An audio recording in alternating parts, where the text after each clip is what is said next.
Hello, everybody, and welcome tonight to this forum. When I read the title, what does Planned Bay Area mean to Marin, I thought, ooh, I hope people come because this might be boring, but apparently not, so I'm glad you're here. The sponsors tonight, the League of Women Voters, the Environmental Housing Collaborative, Marin Conservation League, Sustainable San Rafael, Sustainable Marin, they're long-time organizations that have worked in Marin County, and I think that you're going to have a good evening with them because they're going to give you the facts, they're going to clear up any misinformation or questions that you may have, and I want to thank all of the sponsors for having this tonight.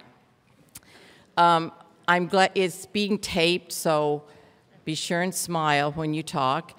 And I'm glad it's being taped because I have to go and make a quorum at LAFCO because they're voting on the budget tonight, so I'll be eager to watch the tape when it's over. So I'm now going to introduce the moderator for tonight. She is a colleague of mine, Katie Rice, and you might think that she looks really nice and sweet, but I can tell you she's really tough. So be nice to her, mind your manners, and I'm going to turn this over to Katie, and thank you all.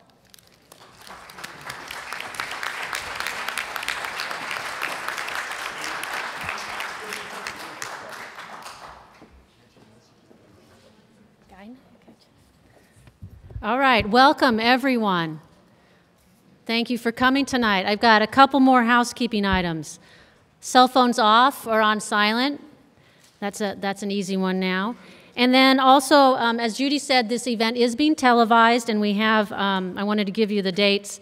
It is going to be broadcast this Sunday, May 12th at 8 p.m.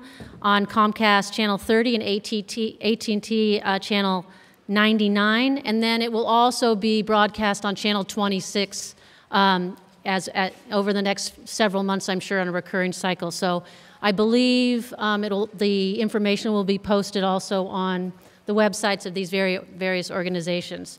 I wanted to also do a big call out and thank you to Dr. Denise Lucy and the Dominican University Institute for Leadership Studies for allowing us to be here tonight, for hosting this event.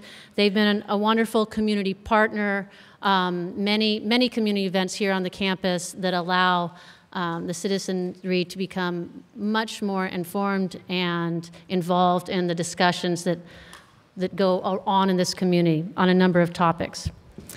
This is the third in a series of public forums since 2011 put on by these Marin community organizations. They are aimed at engaging the broader community in discussing local and regional planning. To all of you who made it here tonight, I thank you for coming. Your presence and your participation is the ultimate demonstration of civic engagement and is vitally important. So my hat off to you for taking the time to be here. As you know, tonight's forum is focused on Planned Bay Area, what it is and what it isn't, how its adoption may affect Marin County. It's an opportunity to better understand Planned Bay Area, to identify concerns as well as potential benefits, to ask questions, and to provide a forum for expressing different viewpoints and opinions. Planning is important, but no plan is perfect, and Planned Bay Area is no exception. From the level of analysis around sea level rise to questions about population and job growth projections, to concerns about sources of financing for the public infrastructure and services necessary to support growth. These are just some of the concerns that have been raised so far in response to Planned Bay Area. At the same time, there is broad acknowledgement of our need to plan for the future at both the local and regional level, and to address these key questions as well as many others. We hope that this evening's presentation and ensuing discussion will help inform and encourage a thoughtful community conversation about not only Planned Bay Area, but also environmental, equity, and climate solutions for Marin and the region, as together we plan for the future. So I want to go over the format of the evening. We're going to start out with panel presentations. Each of these folks who have volunteered their time and their expertise to come being here tonight will cover a special area.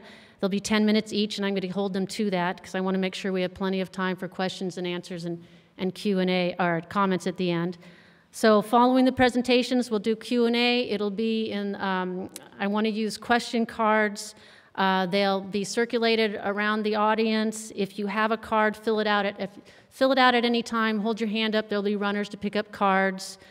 Try to keep your question as specific as possible. And we will try, the panel will try to get to all the questions that are handed in, but I'm guessing some will be focused in certain areas, so we may take a representative question when we have categories that seem to focus on a general topic. So with that, I'd like to introduce our panel and get going on the panel presentations. Whoop. I'm getting my list of who everybody is and where they're from.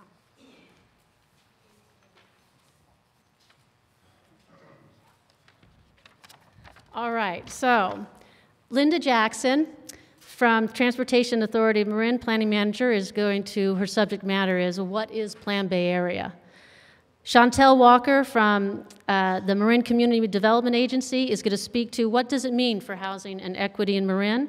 Michelle Rodriguez, raise your hand, Michelle, is a former principal planner for the County of Marin and worked on the countywide plan, and her subject matter is what does it mean for climate action in Marin.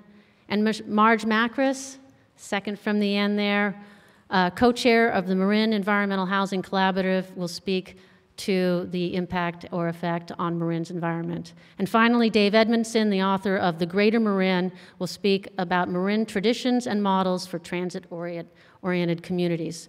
So let's give Linda Jackson a big hand and invite her on up.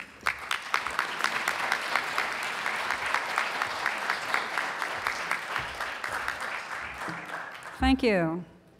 I'm honored to be part of this evening and to be here with you, talk about Plan Bay Area in 10 minutes. I do a call out now to my planning colleagues who've been with me on this journey of trying to understand Plan Bay Area. You know, every time my daughter comes home from Oklahoma, she says, "Mom, it sure is pretty here. It sure is pretty in Marin." I don't know why she didn't notice that when she was growing up. Regional planning is not new in the Bay Area. It started after World War II. Regional agencies were set up to deal with water pollution, air pollution, jurisdictional collaborations, fill in the bay, and funding transportation improvements. I'm going to be talking about this context, history, and the components of Plan Bay Area. Marin has 11 distinct communities and a number of West Marin communities. They were all built in a time before the car, and what tied them together at that time was a railroad. This historic pattern was preserved with the countywide plan over the last 40 years with 4 corridors. There's the coastal corridor, there's the inland corridor. Whoop, oh, there we go, wrong one. Inland corridor, the city center corridor, and then the Baylands corridor. This planning has preserved Marin to be the pretty place that it is today. So what's the driver for Plan Bay Area? It's the Assembly Bill 32, adopted 2006, and it requires that California reduce its greenhouse gas emissions to 1990 levels by the year 2020. There are a number of components to the plan. Whoops, back up. Another components to AB 32, we're going to be talking about the Sustainable Community Strategy component in red at the top. AB 32 begat Senate Bill 375, which calls for the preparation of regional plans across the state of California, with the goal that each plan achieve a 15% per capita, that's per person, reduction in greenhouse gas emissions from cars and small trucks. There are 3 parts to this plan. Number one is the Regional Transportation Plan. That's been ongoing for decades in every region. Number two is adding in a sustainable community strategy. That's the Land Use Plan. And number three is folding in a housing program of the state. It's called the Regional Housing Needs Allocation Program. I'll walk you through those components in the plan. The approach in the region is similar to what we've done in Marin. Focus our communities in the right areas and preserve our natural and our ag lands. To achieve the targets of greenhouse gas reduction, Plan Bay Area pairs up future growth with transportation investments. It's built around the premise that to reduce greenhouse gas emissions from cars and trucks, you need to have less driving. So in order to have less driving, the land use plan envisions that as businesses grow, people come here to work, our children grow up, that growth will be within the urban footprint, which is in the dark gray on the slide. Jurisdictions were invited to apply for an ABAG designation called Priority Development Area. It's called PDA for short, not Public Display of Affection, for communities that have the potential for growth and thus a need for prioritization to receive transportation funding. Back up again. The PDAs in the Bay Area are shown in dark blue. There are 3 PDAs in Marin County. There are 2 planned PDAs. These are PDAs that have the general plan and the zoning regulations in place. They are at the smart stations, future smart stations in San Rafael, downtown in the Civic Center. There is 1 planned PDA, or potential PDA, and that is in the county areas of jurisdiction along the 101 city corridor. There are 6 neighborhoods in that PDA, but the zoning and the general plan in that PDA, the potential PDA, are not in place yet.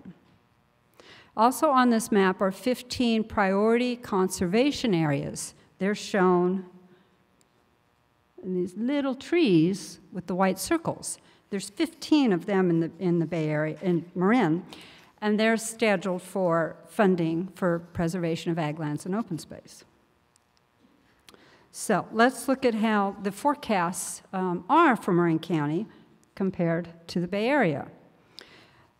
ABAG's forecasts are for strong jobs growth to 2040 for the Bay Area because as a region we are well positioned economically to grow as the nation grows in healthcare, education, hospitality, high tech. These are sectors of growth and that's where the Bay Area is strong. You see that in Santa Clara County, they're projecting a lot of growth, that's the most. But Marin County is projected to have about half of what the rest of the Bay Area was, primarily because we explained a year ago that we do not anticipate the same rate of growth as the rest of the Bay Area. Let's look at how that forecast does with the past. So this is the past 30 years of jobs growth in Marin, and here's looking ahead the next 30 years. I want to point out that all those new jobs are not going in new buildings. They're going to fill up first the vacant buildings. Now, let's talk about household growth. This is the estimate of growth for the Bay Area. This is Santa Clara County, which will have the most, and this is Marin County. Much slower rate for the than the Bay Area, about half. Let's see how we did the last 30 years. That was in Marin, the last 30 years. Going forward, about half. I have one more topic about housing, and that's the Regional Housing Needs Allocation, called RHNA. This is a program of the state that's been around for over 30 years for local planning for housing needs. This regional amount, the state gives regional agencies an estimate of what the housing need is for the whole region, and then the regional agency will distribute it out to local jurisdictions, and that forms the basis for community discussions about their housing policies. That was our Marin's regional housing need in 1999 to 2006 planning period went down for the one that we're in right now, and the draft number is half that. This slide compares Marin's RHNA with the other 8 Bay Area counties. In the current cycle, our housing need is 2.3%. Oh, there we go again. Sorry. 2.3%, and it's projected to be 1.2%. You can see, looking in the right-hand column, how Plan Bay Area plays out for the Bay Area. Some counties are projected to grow. The inner counties, Alameda, San Francisco, San Mateo, and Santa Clara. The outer counties are not. So you'll recall the 15% reduction in per capita greenhouse emissions. 9% is from land use, 6.6% is from transportation. Most of transportation funding is what's called committed, and most of it is going to a policy called Fix It First. It's maintenance. Take care of what you have. But there is money.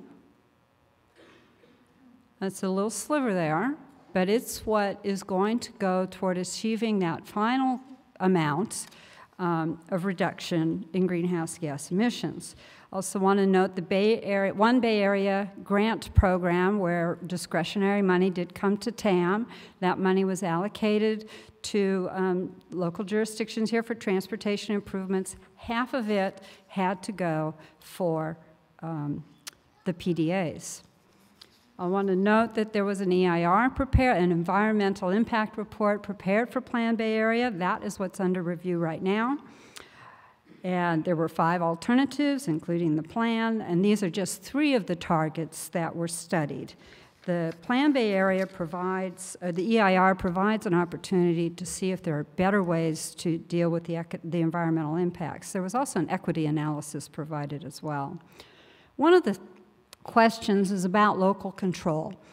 And local control, when this plan was, in SB 375, it was being written in 2008, local control was a big issue for all of your city council members. And the League of California Cities embedded in the law this clause: nothing in the sustainable strategy supersedes the land use authority of cities, and nothing requires a city to comply with the regional plan.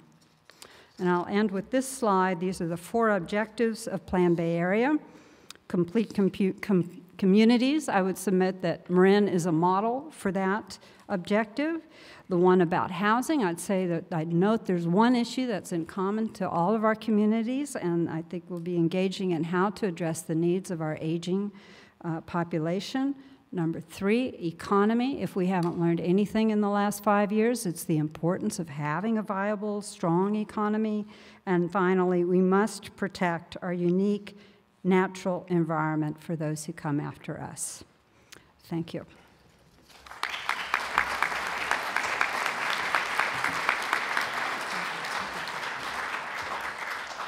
Next, we have Chantel Walker. She is the Social Equity and Policy and Programs Coordinator for the Marin Community Development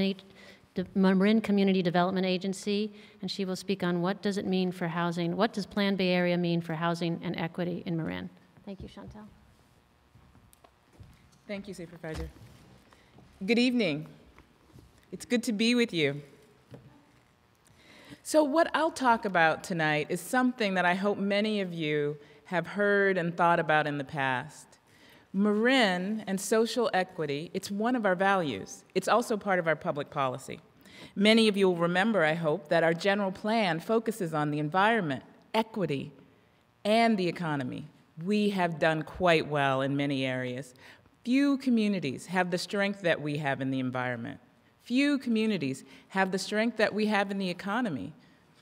Almost anywhere in the nation on a per capita income basis or wealth basis has the economy and the economic strength that we have. Equity is a goal. Equity is a place that we're growing in strength as a community. And this planning process, regional integration and alignment, simply offers us another opportunity at strength, at alignment, and to reinforce the values of our community. Marin is unique. We talk about that often. Marin is also interdependent. Interdependent in the Bay Area, interdependent upon its communities, interdependent for its successes. As we look at environmental sustainability and preservation, the interdependence of our communities was always highlighted. As we look at our economy, those who work here in Marin, those who live here and work in other parts of the Bay Area, we take that into account. As we look at social equity, or the lens of social equity, on occasion I've had conversations and folks have said, so what do you mean by that? Well, social equity is defined as an evolving condition where public policy as well as community practices assure that all community members have access to institutional resources, the things that we share, as well as have the opportunity to realize and access full participation and potential. This plan, why would it be useful for equity? Well, in Marin, it's important because its outcomes will work to ease things that are important to us, the severe mismatch between our housing needs and our housing demand. A population that many may be familiar with, we are an aging population in Marin County, in faster numbers than many other parts of the Bay Area and in other parts of our community. Many seniors who've worked hard and lived here and continue to be contributors in our community are now burdened with large homes. Those homes are sometimes hard to maintain, but their choices are often few. Move from the community that you know, move from the people that you know to find an affordable place to live. Or maybe their children are not able to live here, or their grandchildren are not able to live here.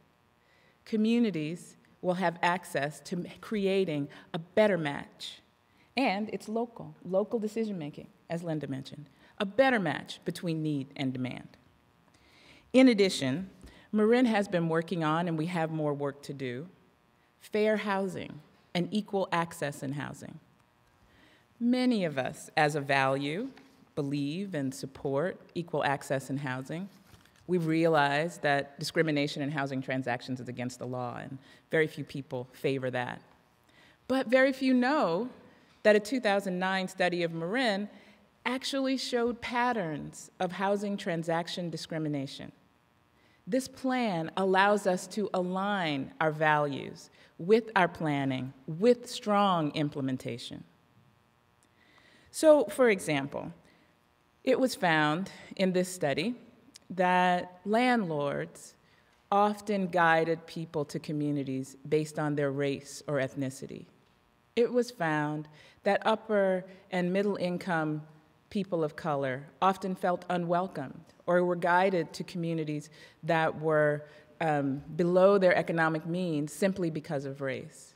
That large families had trouble accessing rental properties. That the disabled were often being churned out of property. Few in this room, or many rooms, would support that. We need opportunities to address it. The alignment of our values and our goals can in part be realized in this plan. No plan is perfect, and towards the end, I'll talk a little bit about some things that we might think about differently.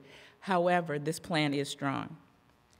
Plan Bay Area offers the opportunity to work actively on our current goals, support things like fair housing choice, and points to some broader equity focuses. It's a long-term transportation and land use plan. It also helps us support our workforce, the higher income portions of our workforce, the middle income portions of our workforce, and the lower income portions of our workforce.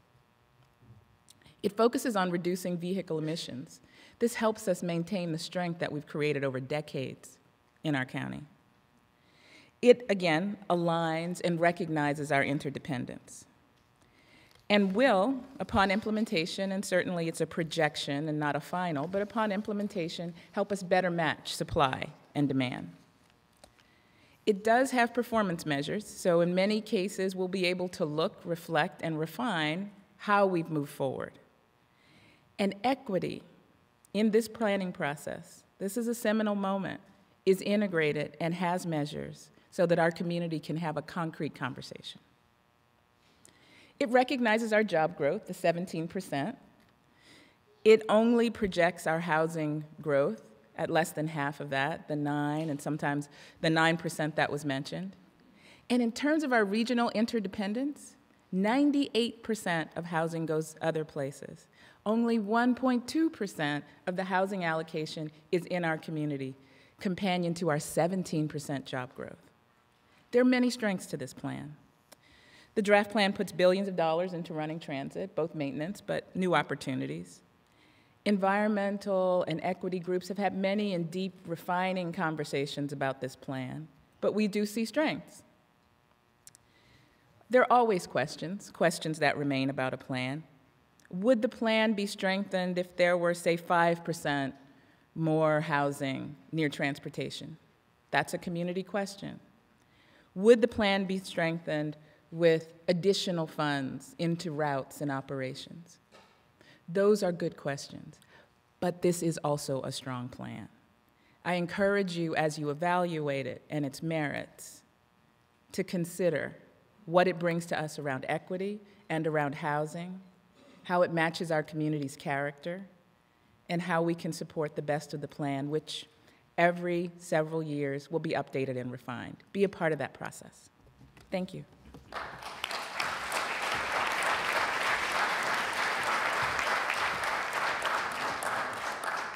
Thank you, Chantel.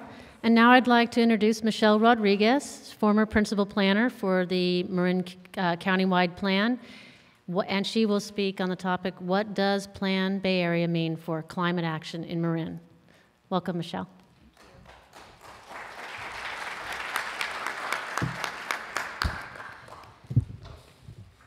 So global climate change poses an immediate threat to the Bay Area's economy, the environment, and public health. And we understand that there is a potential for significant adverse effects in terms of our water supply, infrastructure, agriculture, ecosystems and biodiversity, energy demand, supply and transmission, as well as public health. And in Marin County, we conducted a countywide emissions analysis, and we understand that in 2005, 62% of the emissions were contributed from transportation, while 31% was from commercial and residential building, heating, and cooling. So this plan is directly focused on that larger transportation emissions contribution. So how is climate action planning addressed locally? All jurisdictions in Marin County have performed their emissions inventory, and 8 out of 12 of those jurisdictions have finalized and adopted a community climate action plan, which documents their contribution to emissions and identifies strategies for greenhouse gas reductions.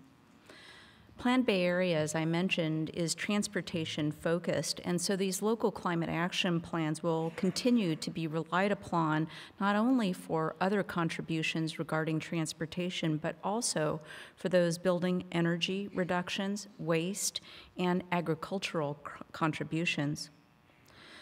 So transportation in Marin. This is a complicated subject in that transportation systems contribute to climate change primarily through the emissions of certain greenhouse gases from non-renewable energy sources, primarily gasoline and diesel fuels used to operate passenger, commercial, and transit vehicles.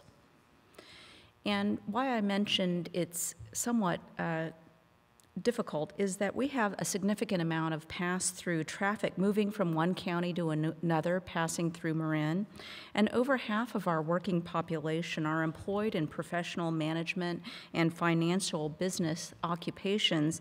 So most of these workers are employed outside the county in urban centers such as Oakland and San Francisco. So over half of them are traveling outside of our county for AM and PM times. Also, during the daytime, we have a significant amount of in-commuting of employees for services, construction, and transportation industries.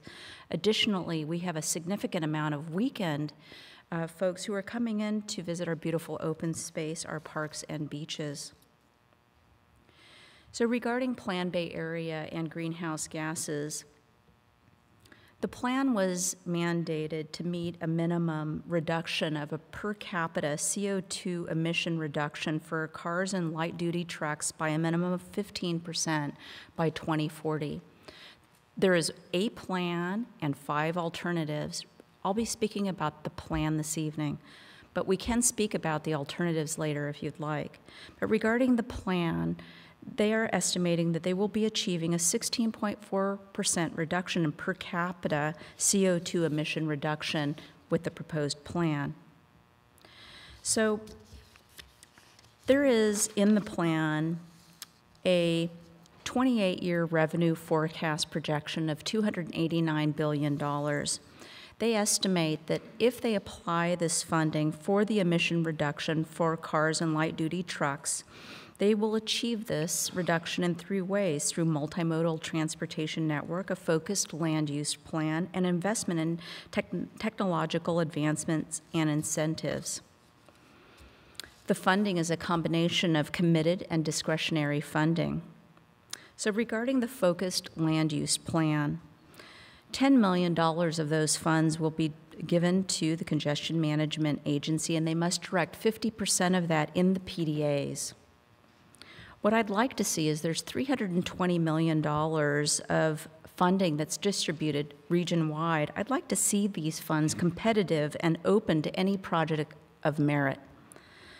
The first round of funding also directs an additional $20 million, $10 million of it for financing workforce housing projects and to support priority conservation area projects for farm to market or for purchasing conservation lands. I'd like to see this funding regarding workforce housing ongoing for funding feasibility studies, project-specific stakeholder meetings, or to fill gap funding for housing. Regarding the priority conservation areas, I'd like to see this funding available for participation in the Joint Policy Committee's adaptation effort or local reclamation and adaptation projects. The plan includes $640 million of climate initiatives that are transportation focused. Interestingly enough, the $640 million will result in 40% of the projected per capita CO2 emissions reduction by 2030 with less than a 2% investment. I'd like to see an increased investment in this area over time, particularly focusing on any particular effective climate strategies. There's an additional $33 million in climate initiatives called the Innovative Grants Pilot Showcase projects, and I think Marin should compete aggressively for them.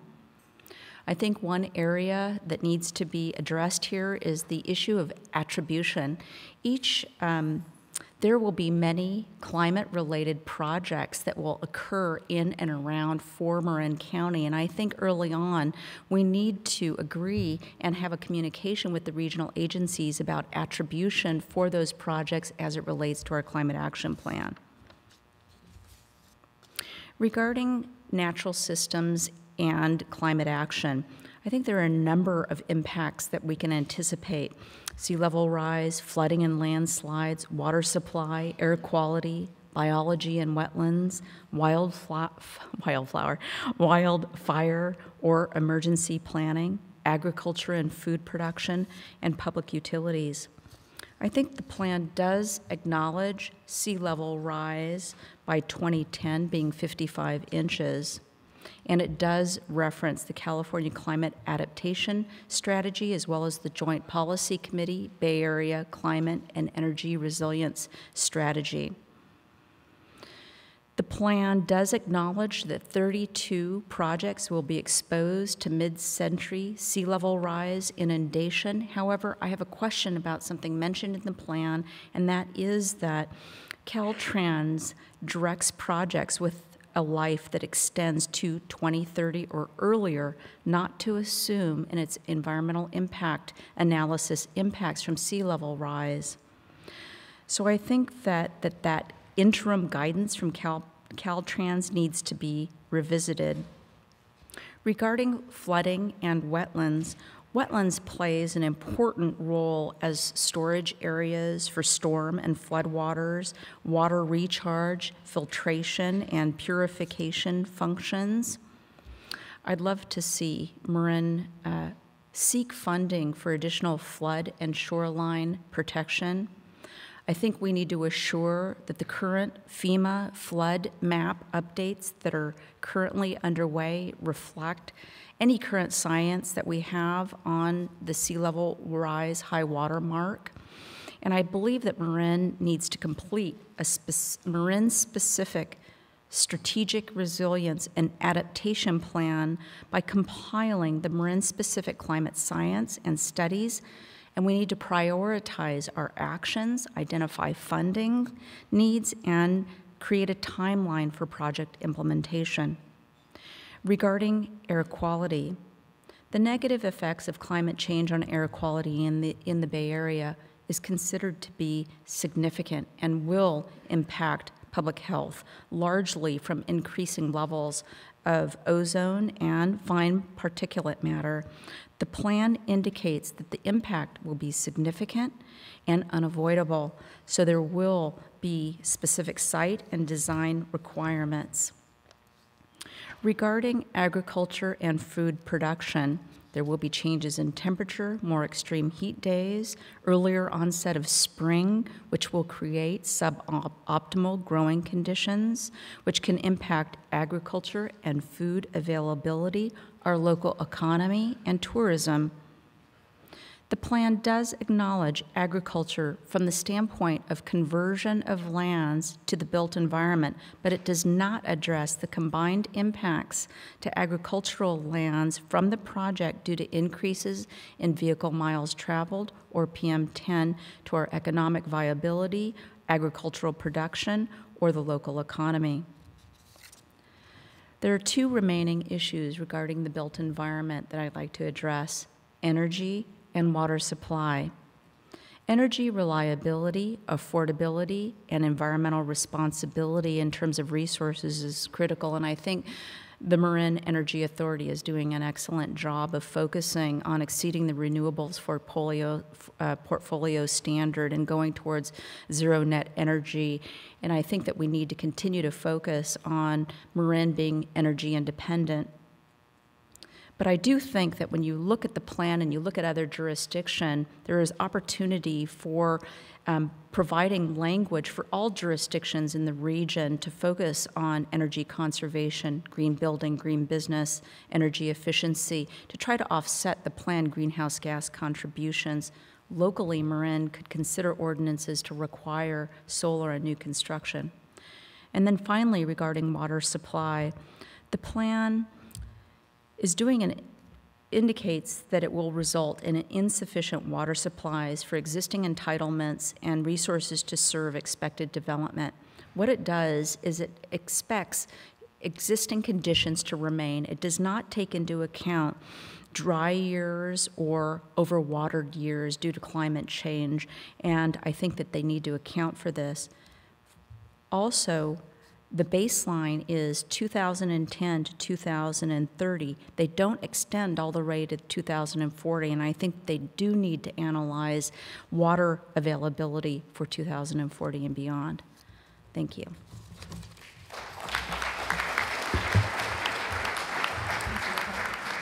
Thank you, Michelle.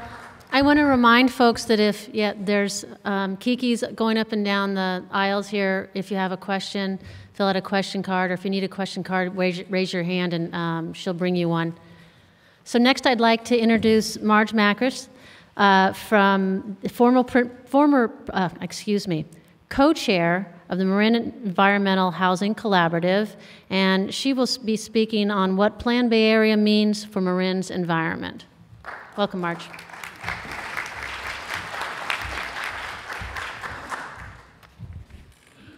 Thank you. Good evening. What does Plan Bay Area mean for Marin's environment? First of all, I think we need to recognize that Plan Bay Area is not talking about a lot of weird new ideas, that the basic principles that it's talking about have been part of Marin County's planning for 40 years. And I was one of the people that actually worked on the 1973 countywide plan, so I'm one of those older Marin residents that might be looking for a somewhat smaller place to live.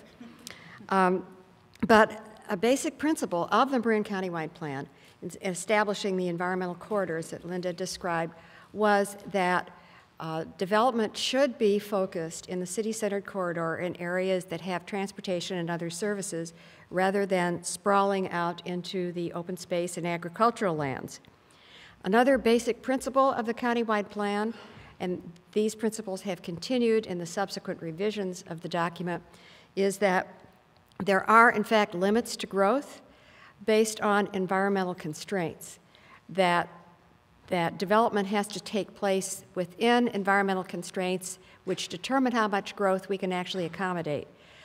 That is what determines how much growth we project in our plans rather than economic projections that don't often take into account these factors.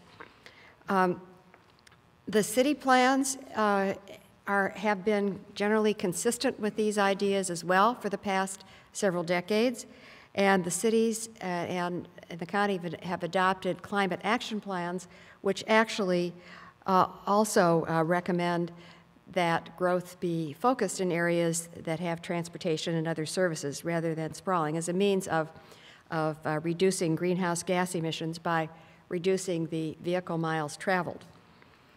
The Plan Bay Area projects the lowest rate of growth for for Marin of any of the 9 Bay Area counties, 13% for population, 17% for jobs. The population housing projections are higher than that in the 2007 countywide plan, which takes into account all the growth in the cities as well as the county. It's higher for Plan Bay Area is higher for population because of ways the projections were done, and I know there's been some checking into that about why there's an apparent discrepancy between the Plan Bay Area projections and those of the State Department of Finance, and maybe we can get into that later. However, the job projections in Plan Bay Area are lower substantially than what's in the 2007 countywide plan, again, taking into account the growth in the cities and the county. And this is primarily because the cities have got a lot of additional commercial growth in their general plans because of the desire primarily for sales tax revenues. The environmental organizations have identified this excessive amount of new commercial development as a real problem in our county. Some of you may remember that in conjunction with the release of the 2007 countywide plan, the environmental organizations put on a skit entitled The Da Vinci Plan. It was written by our late county council, Doug Maloney, and 8 of the cast members, as part of this skit, carried around scale models of the San Francisco Trans-America Pyramid. That is the total amount of new commercial growth that is produced in our plans. And that is a problem in that if that much commercial development actually occurs, it's going to exacerbate the jobs housing imbalance as well as our transportation problems. And I would emphasize that most of the new jobs that would be created by that commercial expansion would not go to Marin residents. So we think that's an issue that really needs to be addressed in the county. And as I said, the Plan Bay Area projections for jobs are actually lower. If you are concerned about local control and excessive growth, a good place to focus your interest would be on your local elected representatives in the cities in particular, because they can control this. Also, the local general plans, including the countywide plan and the city general plans, do support the idea of expanding the supply of affordable workforce housing in infill locations where there are services, and a greater variety of smaller units that would help to meet the needs of workers, young people, older people, and people that would just like to have a broader range of choices for where they live. The diversity is important in human communities as well as natural communities. And I want to emphasize that the environmental organizations in Marin have consistently supported the idea of infill housing at good locations, and there have been some recent attributions saying that it's because of the environmental groups that we haven't gotten as much affordable housing as we need, but I want to emphasize that we have consistently supported affordable housing in good locations. If you do increase the number of housing units in locations next to transportation lines, then obviously it's going to be necessary to assure that to plan and design and locate these buildings and in order to protect residents from air pollution produced by cars and trucks and buses. The Plan Bay area does not threaten local control. As Linda mentioned, there's specific language at SB 375 that says cities and counties continue to have authority over their general plans and to approve or disapprove projects. That does not change. And also, we know there are already regional agencies that we rely on to protect the coast, the bay, air, and water. They have broader authority and expertise that is important to protect these resources and go beyond what local governments can do. So we already do have regional planning and regional control, and we do need to have a wide range of resources to address the serious problems that we face of climate change and the need for affordable housing. Criticisms of Plan Bay area.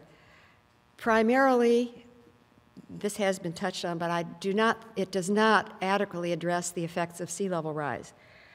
The plan does talk about what's going to happen by the year 2040, which is the plan time horizon, but the Bay Conservation and Development Commission has projected what sea level rise is likely to the end of the century, and it's 55 inches. That is a lot. We're going to have really serious problems. Plan Bay area does talk about it in general terms, but it does not take into account what we know is going to happen in the longer term, and it should do that. It should assess what effects the sea level rise is going to have, particularly in the priority development areas. It does talk about effects on the proposed transportation facilities, but just to the year 2040, and it doesn't really talk about the effects on the priority development areas except in very general terms. And so we feel that there is the need to have the plan strengthened in that area in particular. In Marin, the environmental groups are advocating that there be a countywide plan that will show with maps what we're going to do to deal with the effects of sea level rise, showing where we're going to, what kind of protective measures we're going to take, what areas are likely to be inundated, and where we can restore wetlands.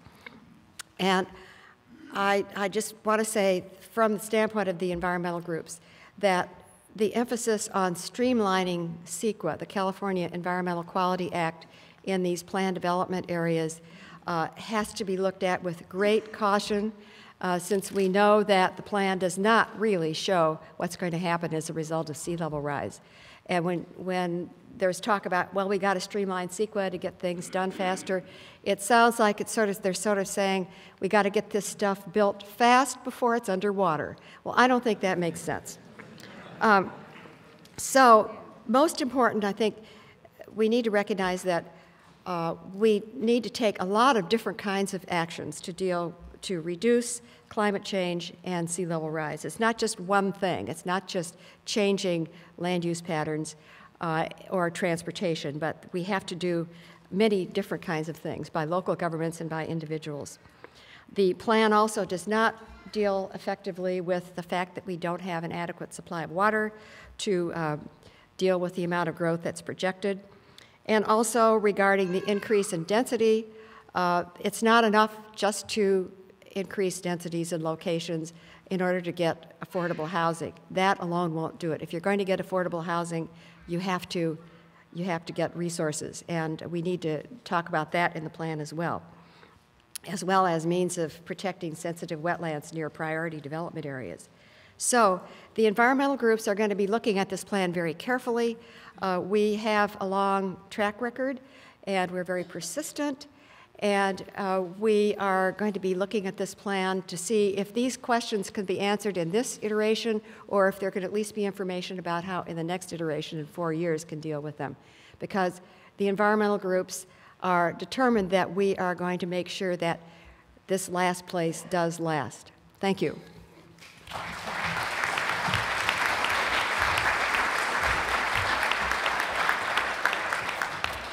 Thank you, Marge. Now I'd like to welcome Dave Edmondson, author of The Greater Marin, and David's going to speak about Plan Bay Area and in relation to Marin traditions and models for transit-oriented communities. Welcome, Dave.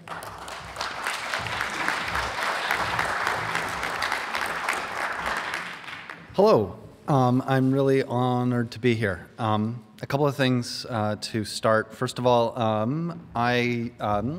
I do have a stutter, so if I stumble over my words a little bit, I certainly appreciate your understanding. The other thing is, I started writing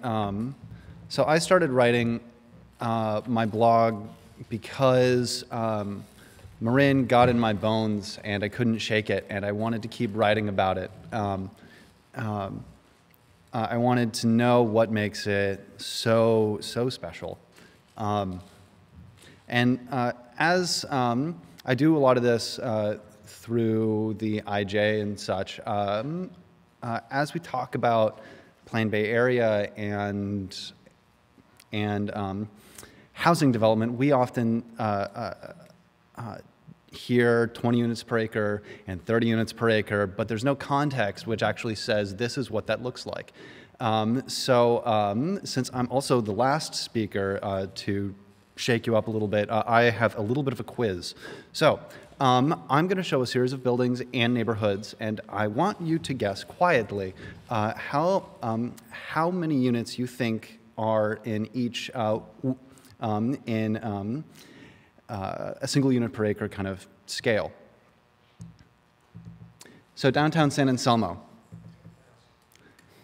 it's 15 units per acre. Just the white building, it's 34 units per acre. It's two units on a bit over a 17th of an acre. My home street, that's Forbes. That's 6 units per acre. Just down the street, though, there's some homes that are in the 20 to 30 unit per acre range. This is in Novato. It's 26 units per acre. We all know this building, 110 units per acre. Marin, what makes Marin is not how many units per acre our buildings are, but how they're wrapped in our character, in what makes Marin Marin. It's more than just units. It's context and local flavor. This comes out of our transit-oriented roots. 150 years ago, there was not much here.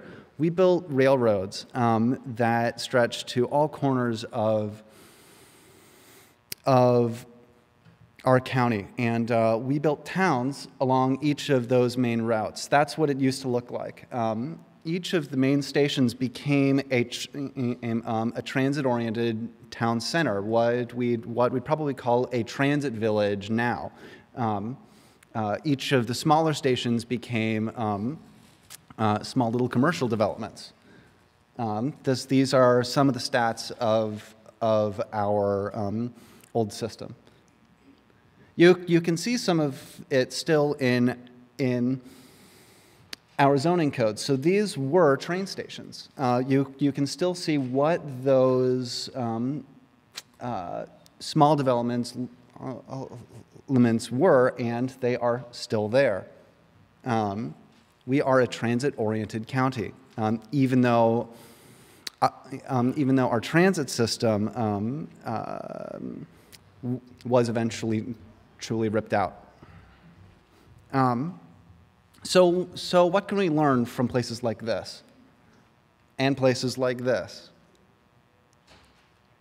First of all, we can learn that the entrepreneurs who first designed Marin, they did it in a kind of concentric pattern. Station, then commerce, then homes around that. The reason for that is because you could easily walk from train to errands to home and back again without having to go all over creation, and you could do it all on foot.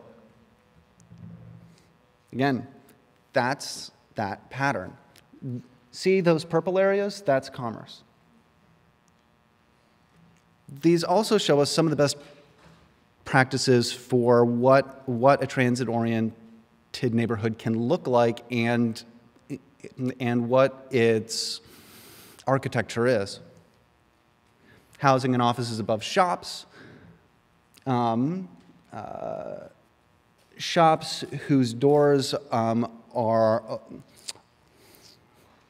deeply recessed, and buildings that are right up against where people walk. There's no parking between it and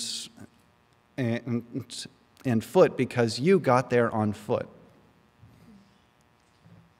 This pattern shows itself over and over and over again. So Tiburon and Larkspur, Inverness even. We have started to build a little bit in that old way. Again, this is shops below, homes, offices above. Sometimes, though, we've built in a wholly new way. It's vintage oaks. That is street and then lots of parking, and then you have your shops. And sometimes we've done kind of a hybrid. So this, for example, very walkable inside, not so walkable outside. Larkspur Landing is an interesting example of this new style, but in a transit-oriented way. 25% of Larkspur ridership comes from people who are walking. About half of people that live in those condos walk to the ferry and use that as part of their day.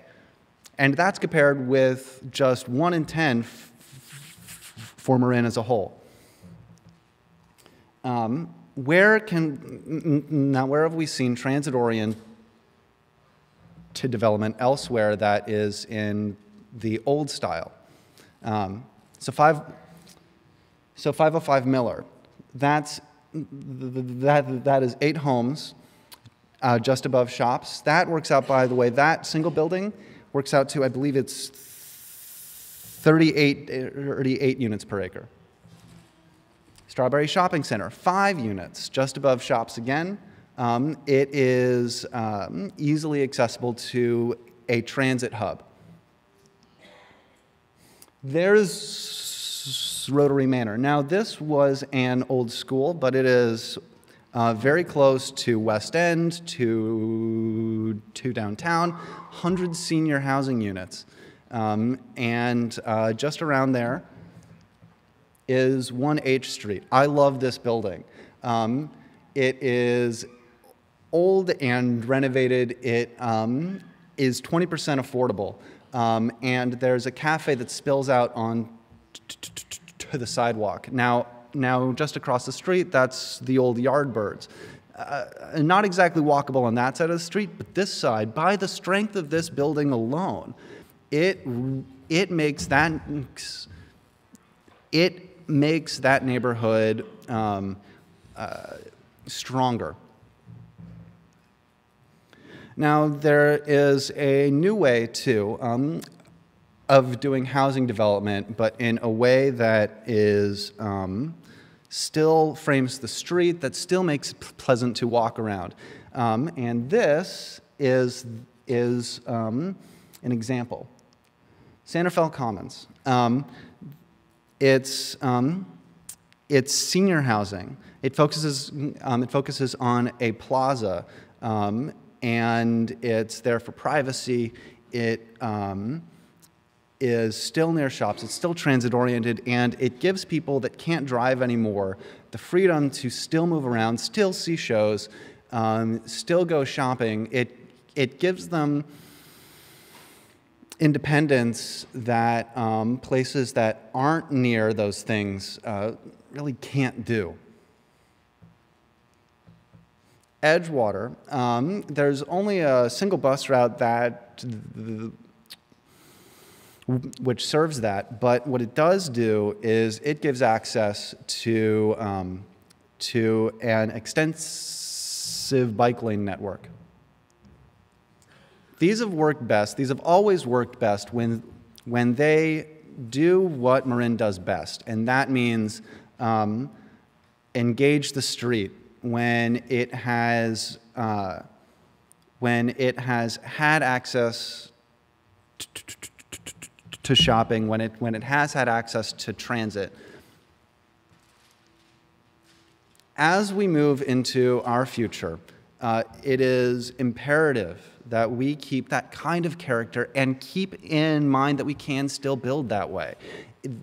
Our downtowns are not necessarily going to be set in, well, they are not something that we can no longer build. And we can keep on moving that way in a way that's full of character, which is so very Marin.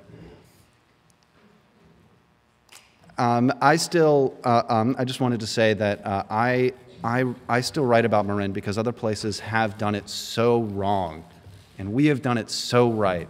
There's no reason why Marin cannot still be an example for California and for everywhere else around the country.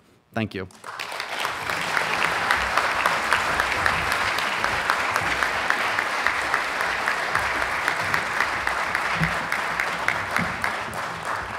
Thanks, Dave. That was great.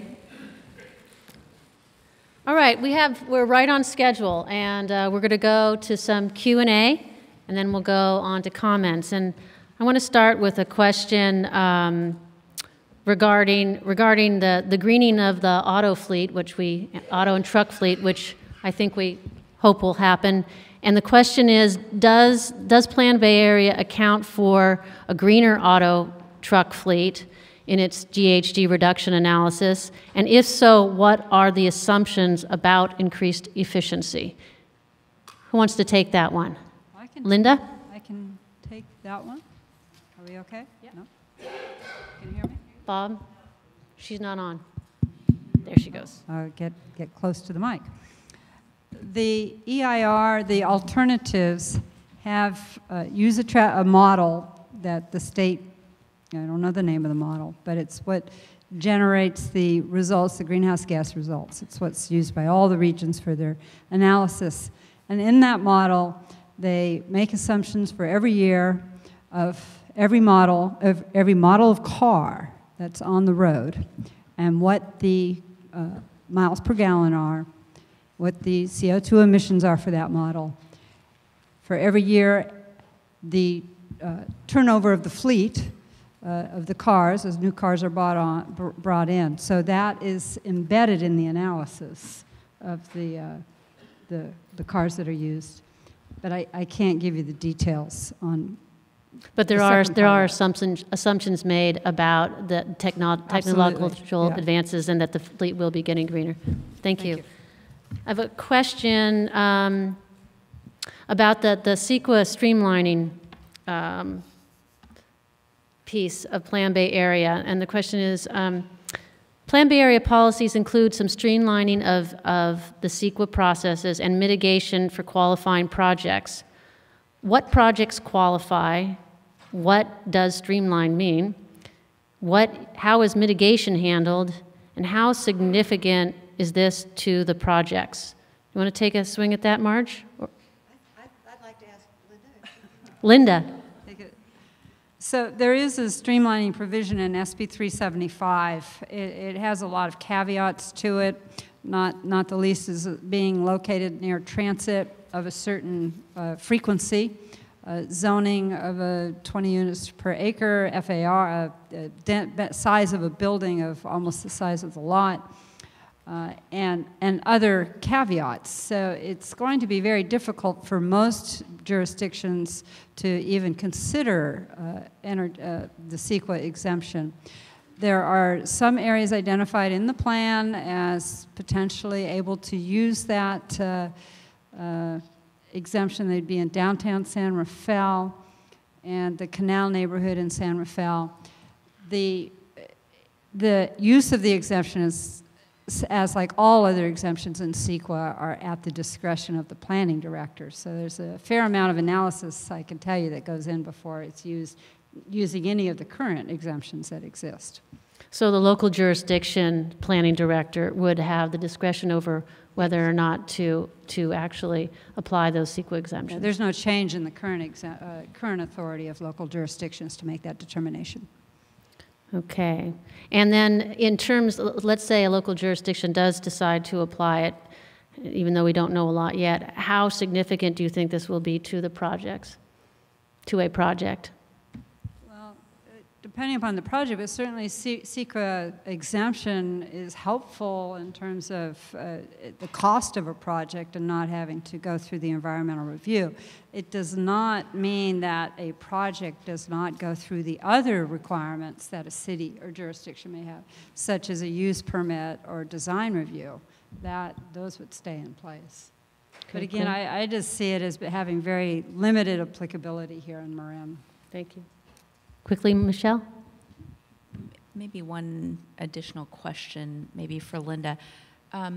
One of the things that we did with the Marin Countywide Plan is we projected growth out to a particular point, and then we did CEQA analysis around that, so that anything that came into proposal, if it met that threshold, then they were allowed to move through. Is that something that could be done in the PDAs?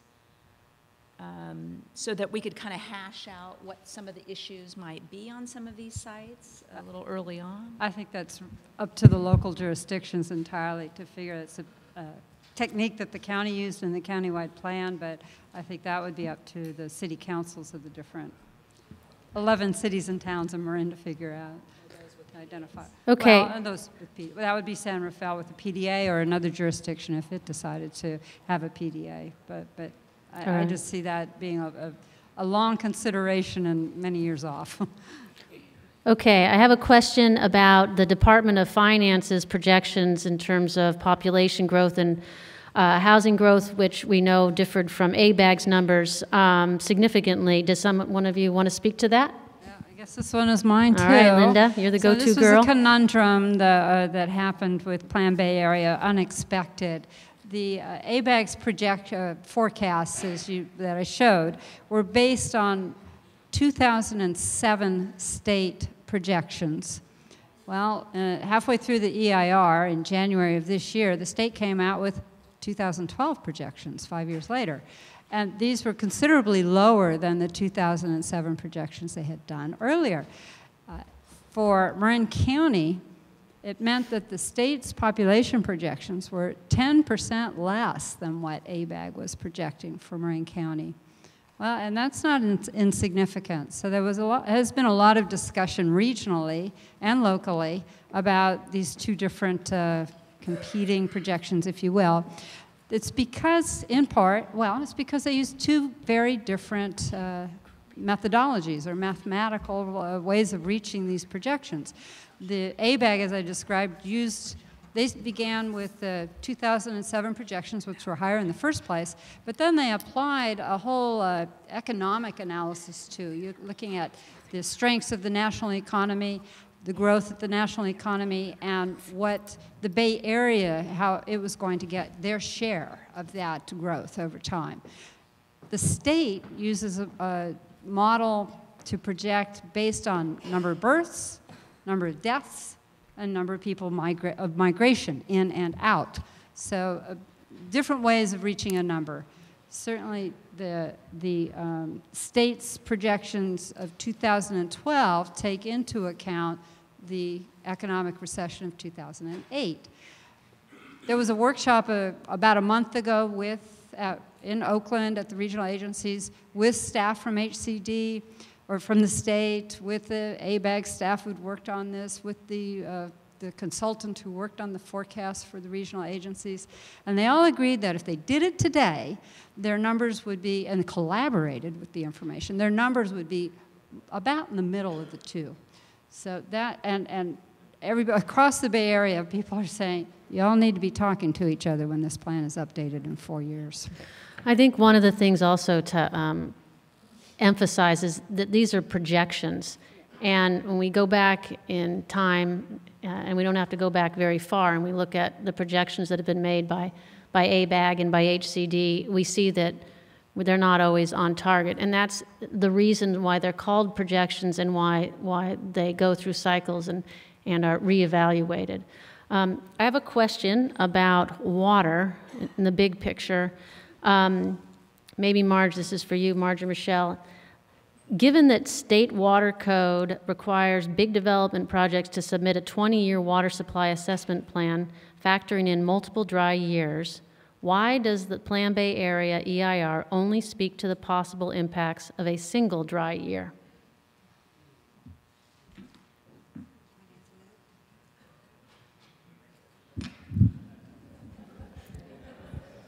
We can answer that. I don't know why. Does anybody else? It's a good question. Speak into the mic, please. Yeah, if yes, you can. well, this is a major shortcoming of Plan Bay Area, is that it doesn't take into account the fact that we do not have enough water to accommodate the amount of growth that's projected. So I think the question of a single drought year, that's sort of a part of that whole issue. And as I said, I think that's a change that needs to be made in this plan. Okay. And everybody has to speak right into the mic. Okay, so everyone can hear. Sorry out there.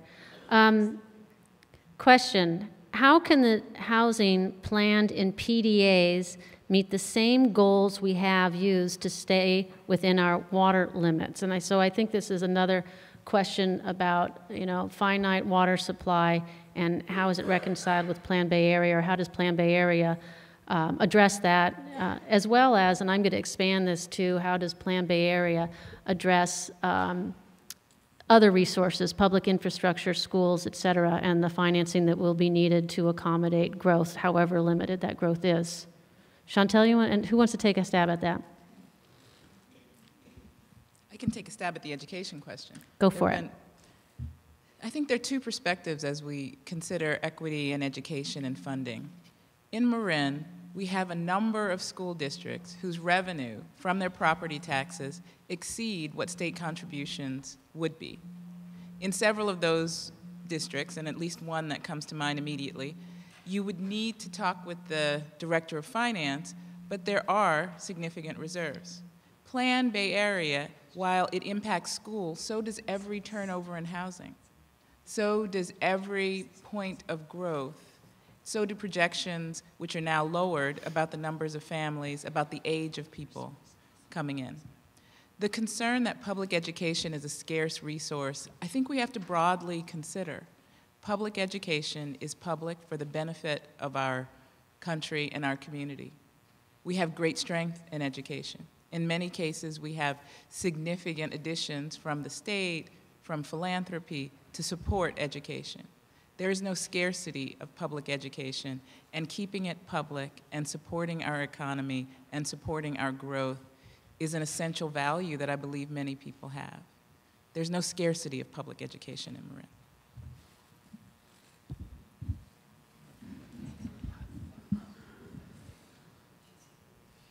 So to address the concerns about other infrastructure needs, I think that is a concern as far as resource usage, and that needs to be taken into account at a local level. After all, Plan Bay Area is not designed to supplant the governance of our cities and towns, but it's it's a plan that we can work through. But other infrastructure needs, like fire safety, for example. The interesting thing about infill housing development, or else infill commercial development, is that that helps to take advantage of those resources that are have geographic coverage as opposed to a population coverage. So if you have one person in a single square mile, that square mile still has to be covered by a fire department. Now, if you have 100 people, then suddenly you have 100 people that are that are supporting exactly the same amount of fire coverage. Same with policing, and same with roads, and same with transit. Those things are easier to maintain when we build infill in a way that supports our town character. Thank you, Dave. All right. Chantel, the question is, what is Marin County's character regarding race and age and income? So I think the profile, I think they're looking for with regard to how we break up race, age, and income-wise. Mm-hmm. Overall, and I'll quickly recall the numbers with some margin of error, trust me.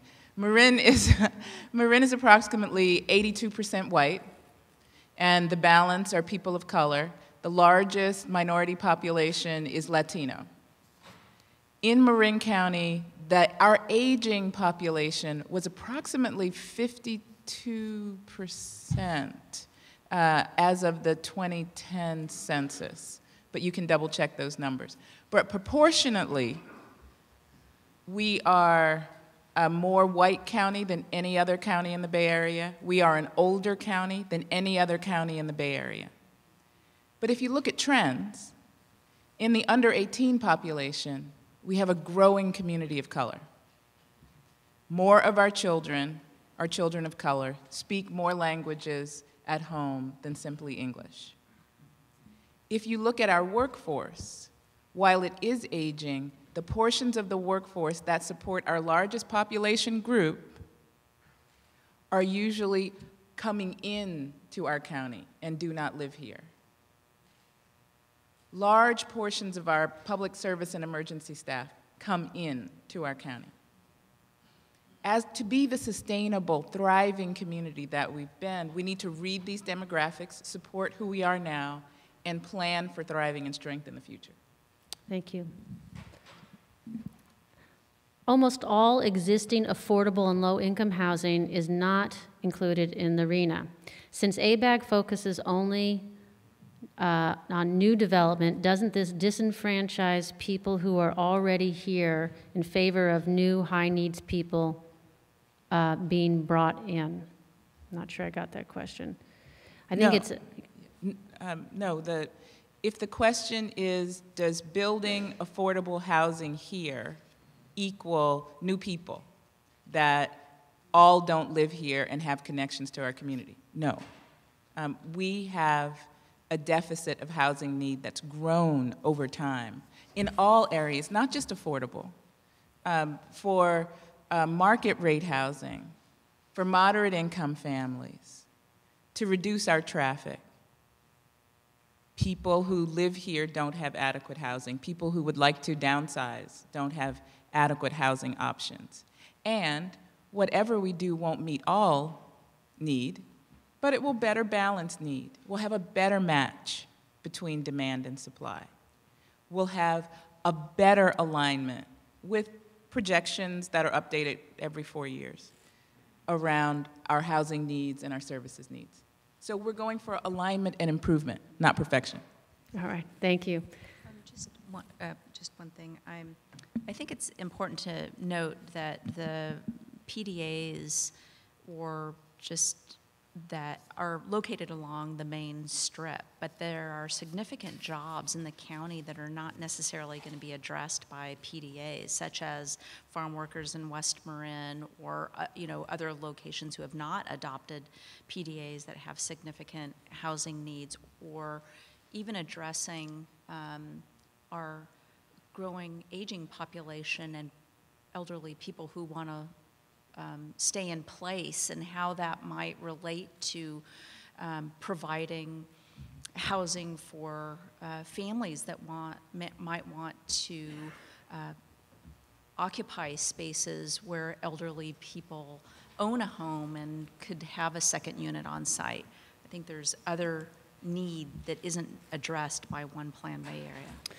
So a related question, why did only San Rafael and the County of Marin apply for PDAs? I don't know. Bob, did you put this one in? When ABAG put out its invitation to apply to become a PDA, I have to, full disclosure, I was the planner that got that email in San Rafael at that time. And I looked at it and I realized that what they were talking about is if you do achieve this PDA designation, you were in line for funding, transportation funding, which seemed like a good idea, particularly for downtown at that time because, well, by that time SMART was coming. And there was a lot of concern about the impact of the train on traffic downtown San Rafael. So I made that application and was able to sit through the interview, the application review process at the regional level. And so not everybody got that designation. And there were specific criteria that were debated and determined that you had to have your general plan in place. You became a planned PDA, but then there were a number of places across the Bay Area that didn't. They became a potential PDA. And you had to have a certain amount of transit, be a certain size, and certain aspiration, and fit a certain category. So San Rafael's PDA application was approved. The county also applied, and they did not have the zoning or general plan for their PDAs, but they did have the hope of being able to access some of that transportation money that was promised down the road. And then a few years later, there was an opportunity to apply again, and we did in San Rafael for the Civic Center for the same reason. SMART train coming through, opportunity for money to be able to plan and be ready for that impact. Other jurisdictions have thought about it, but they decided not to. Larkspur may, they're in the middle of doing what's called a station area plan for their ferry terminal and the SMART station arriving not too far from the ferry terminal. So in order to access that additional funding, they may consider that, but I don't want to jump a gun there. It's a jurisdictional decision, and there may be others that decide it's a good opportunity as well. So it's a voluntary act on the part of each local jurisdiction. And then with regard, just a quick follow-up, with regards to then the RHNA allocations, they're actually, that the jurisdictions are still obligated to plan for those RHNA numbers whether or not they have a PDA. Oh, yeah, they're unrelated. And then one more follow-up question on the RHNA numbers. Something that's always boggled my mind is we do all these. We've been allocated RHNA numbers, housing needs numbers for a couple decades now. Three decades, and each jurisdiction has to submit a plan that shows we could accommodate so much growth. Yet, does it get built, or how much has been built? Well, that of course is up to the market to decide what gets built. No jurisdiction has a fraction of the money that's needed to build the housing that's contemplated in a local plan. But the building, the permitting and the building of units is tracked by the state. There are no penalties for not achieving, a fraction of what you're supposed to be building. So the mandate is to create the zoning. Correct. The mandate is not to actually execute. That's right. Development. Okay, thank you very much. I'm going to take a few more questions. Well, actually, first let me get a sense of how many people out there want to speak during comment time. Raise your hand. Someone with better eyes than mine, tell me how many we're seeing. Raise your hand really high. A dozen, maybe? You could double that if people always want to speak. Well, not everyone's like you, Greg.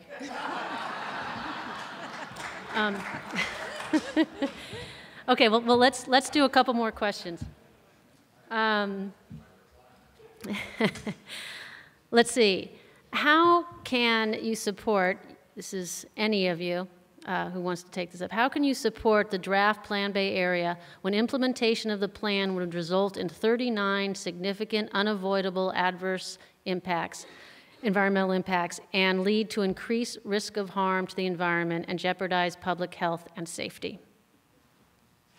Marge. Well, I think another problem that is related is the fact that the mitigation measures are not going to, MTC and ABAG are not going to do those mitigation measures. They will be the responsibility of local governments. And so it's kind of questionable about how you could adopt this plan and the EIR and the Environmental Impact Report when the responsibility really lies with somebody else. So I think that's another issue, and somebody else might want to comment on this as well. But I think that's part of the problem also. Anyone else? No? Okay. Another question on housing. Isn't most of the housing in the One Bay Area plans over the next 30 years likely to be market rate or expensive condos? How do we ensure at least some of it is affordable for young families or retired seniors? And speak to that maybe even at the local level. Those are locally made decisions. We have legislation that includes affordable housing, deed-restricted housing in market rate developments. On occasion, sort of one of the projects mentioned was 20% affordable, meaning the overall project, 80% was market rate, no deed restriction, whatever the market will pay for the unit. 20% was deed restricted and affordability was considered. But in Marin, a family of four, median income for a family of four is $100,000. So an 80% affordable unit is a family of four making $80,000. That's a lot of money. Affordability is important. Inclusionary zoning occurs. We will meet some of our need. No plan has ever met any of the need, and there's no reason to believe that this will meet all of the need, but it's progress and it's alignment. And local decisions will drive what units are located where, what zoning, the inclusion or amount of inclusion of affordability. So this is a broad projection, and implementation is influenced at the planning level. Okay. And also, in the mic. Okay. As I mentioned, I think now that we don't have redevelopment agencies anymore, that it's extremely difficult to get the kind of financial support that you're going to need for affordable housing. You're not going to get it just by upzoning. The market is not going to do it in Marin to provide housing that's affordable for people of moderate or low income. So that's something that we're just going to have to struggle with. We're going to need financial support, and we lost a major tool for getting it. Okay, thank you. Yeah, Dave, go ahead real quick. For really the Bay Area at large, one of the facts of a housing market is a concept called filtering, which is people that can afford that kind of really expensive homes, if they can't find them, then they go for less expensive homes and jack up the price. As a region at large, a part of making sure that we have enough housing is to ensure that we also have enough at the top of our market, as well as some of the more affordable units down the spectrum. Okay, great. While I have you, Dave, a question. with regards to our congestion issues here in Marin County. Traffic usually pops up as the #1 concern of residents in Marin County, not every year, but most years. If you could speak to our prospects with regards to improving public transit and getting more folks out of their cars and reducing VMT here in Marin County. I believe the statistic is something like, 15 years ago, the average number of trips per household was 3.5 trips per household, and now it's up to something like 9 trips per household per day. So we do a lot of driving here in Marin. So any thoughts on the prospects for improving local transit? I think that there is some prospect to improve transit. I think more important, especially for Marin, is to improve our bicycle network. So our countywide plan from MCBC will be, if we fully invest in that, that's $200 million. Then we could double or triple how many people are biking around. And you can do a lot of errands by bike. I know I do a lot of errands by bike. And that can get people off of the roads for trips that don't really have to be by car. And that's where a lot of our VMT reduction will be. One of the other interesting things is that people aren't getting driver's licenses quite as fast. I believe that has dropped by 30% over the last 6 years. At least as a nation, we're driving about as much as we did in 1995. Those those numbers are shrinking. As for our transit system specifically, we have to invest in our ferry, and I know that a lot of people don't like it, but we also have to invest in SMART as well, so that way we can add trips to that, and we can get people off of the highway, at least for those trips that can go by SMART. It's about right-sizing our transit system so that people that have to drive have that space, and those people that don't have the opportunity to do something else. I think I just need to add something as a former board member on the Canal Alliance. Commonly in the canal, you might have a 2-bedroom apartment going for $1,600 a month, having 3 full families in that apartment. That means 2 parents, a child or 2 per bedroom, including 1 in the living room. Those family members working at a minimum wage, paying the $1,600 a month, often are working 2, 3 jobs at a time. So they're having to move. They're lucky if they have a car. One parent does not have a car. They're traveling by bus. And I think that the buses really, in my opinion, aren't always meeting the demand, going from 7 o'clock in the morning until 11 o'clock at night, them traveling, trying to get to each of those jobs. I think if we could relook at raising the minimum wage, I think there are issues around children being uncared for while those parents are working those jobs. I think there's a real unmet demand there in public transportation.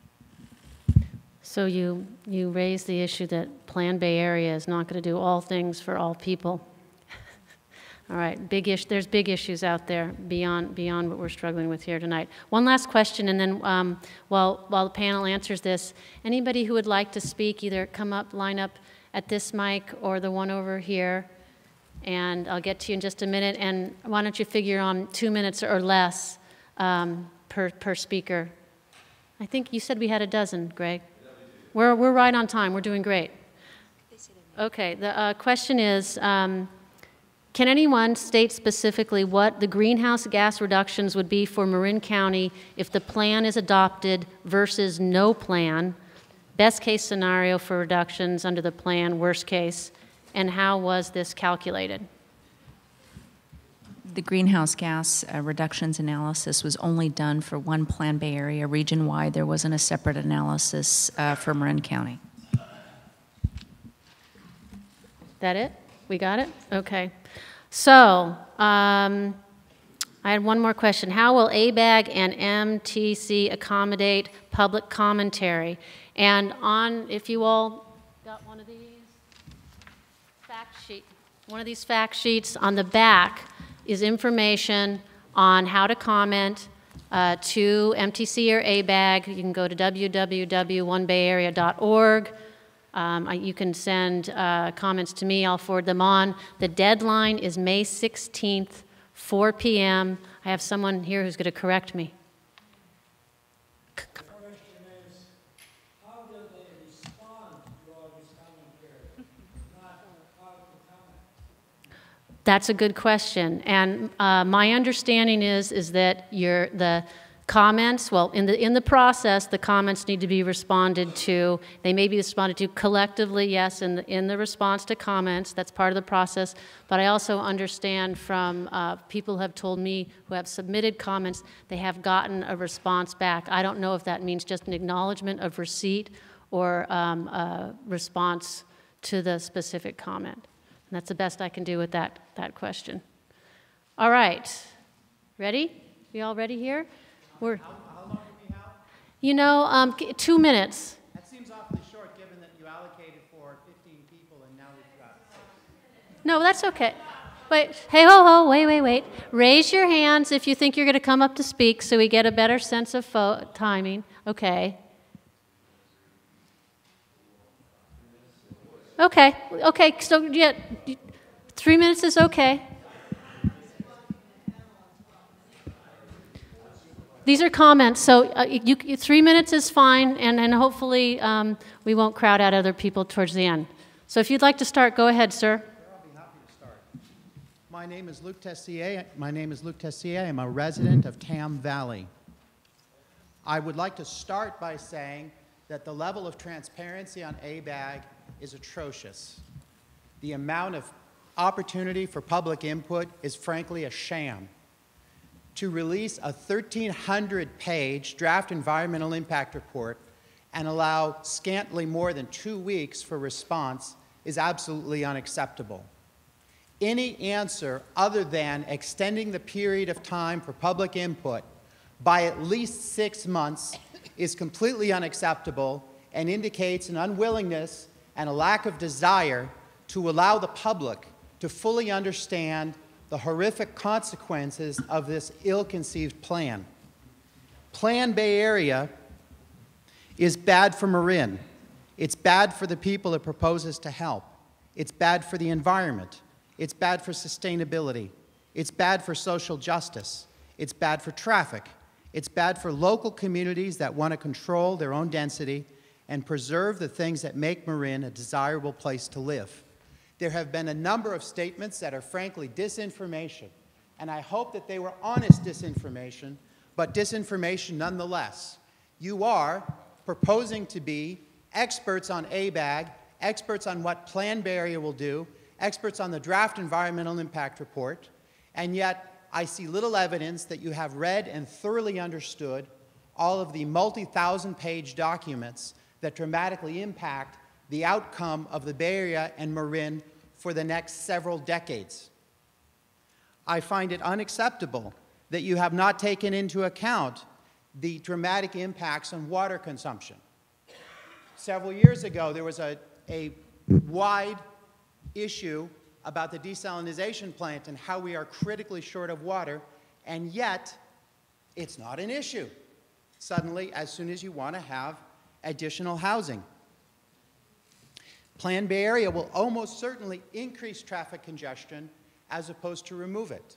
While the main goal of Plan Bay Area is to reduce greenhouse gases, the CAFE standards have made more impact and will make more impact over the life of Plan Bay Area than any amount of planning will.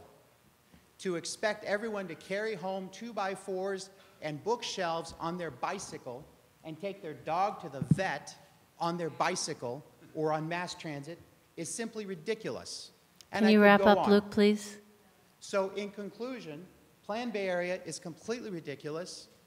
It needs at least an additional 6 months to allow the population of Marin to understand what it truly is and to understand the consequences that will go far into the future.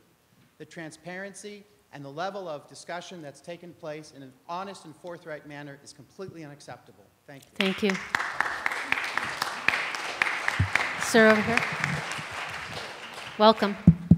I just had a question. The number that you mentioned, Can you speak more into the mic, please? Yeah, the number that you gave for the rise in the sea level of 55 inches, that's over this, what was the period of time for that?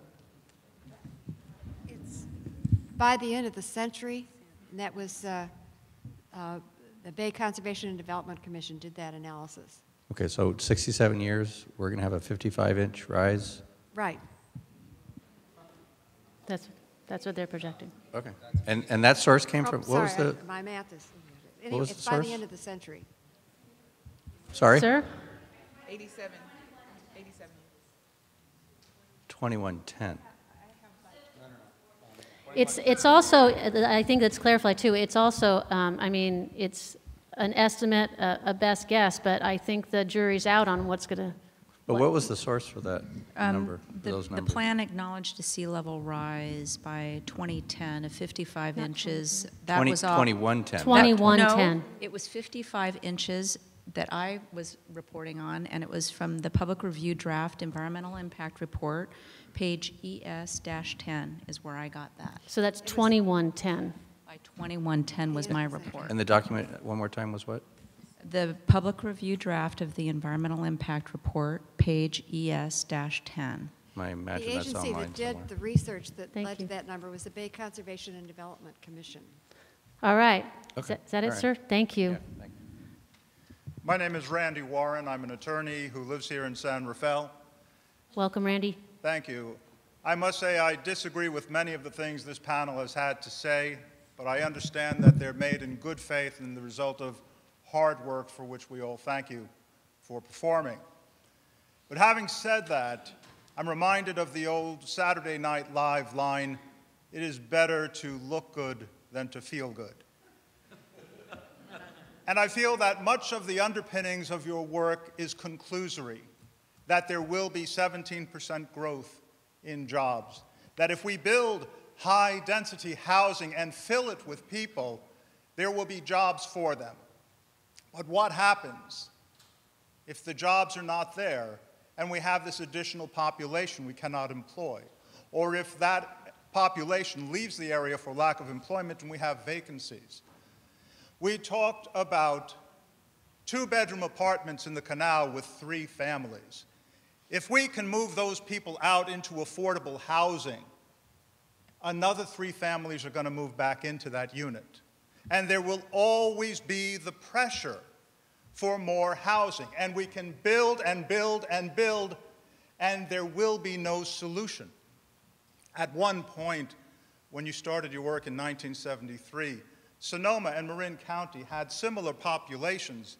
Now Sonoma is double our population because of the wisdom of the stewards who preceded us here. And we must maintain that stewardship because Marin is a wonderful place. It's a wonderful place because of, among other things, we have controlled our growth. Increasing our population is not a solution. It is not a need. It is an end to what Marin County has been. And if we build this greater population and later determine this was not a good idea, we can't go back. We are a bridge built with defective bolts. Thank you. Thank you. All right. If you're planning on speaking, I'd love it if you could come on up or indicate just so I have a sense of folks. And then we're going to come back over to this side. Thank you very much. Thanks, Katie. Welcome. Good evening. My name is Bob Stevens. I live in San Rafael. If you don't mind, I might converse with you people as well as you, because it's very important. I only have a couple of minutes, so I want to make sure I was right. On Monday evening, April 29th, I attended the meeting at Civic Center on the high-density, low-income housing plan that is being pressed on Marin and the other Bay Area counties. It was a real eye-opener. About 300 local residents arrived to hear, and over 65 of them to voice their opinion on this very explosive issue. The vast majority of them registered their collective complaints for a number of reasons, including shortage of water, high-density new housing, increased pressure on schools, added traffic problems, property tax issues, and even rising water due to global warming. All were compelling. But the most moving statement I heard all evening was one speaker who said, "No Marin resident in this room or in this county has had the opportunity to vote on this explosive issue that will surely change the lifestyles of every one of us." Thank you. You guys hold the California state government, along with MTC, ABAG, HUD, and the other alphabet agencies, has decided what it wants to make us do and is now ramming it down our collective throats. How do they know what we want? The answer is they don't want to know. They have their agenda, and the Marin County citizens are just getting in the way. Whatever happened to democracy, the will of the people? They know full well that if this was ever brought to ballot, the Marin County voters would overwhelmingly vote against it. And what are our local politicians doing about it? City of San Rafael has already agreed to it. The esteemed 5 members of the Marin Board of Supervisors have also given their blessing, and the list goes on. Why? Money for those who play ball. And the decision is coming down fast. I say, hold off for 6 months, as that other man said, before making this important decision. Believe it or not, Marin doesn't have to join if it's not in the best interest of the citizens. Let's not rush to judgment. Let's make sure that this is the right thing for Marin to do. Thank you, Bob.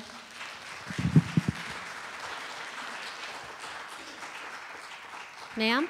Okay, I just want to read this. Okay, I'm a resident of Novato, and I learned that our city of Novato is under the control of a United Nations front group called International Council for Local Environmental Initiatives, ICLEI. ICLEI is an unelected private group that your government belongs to.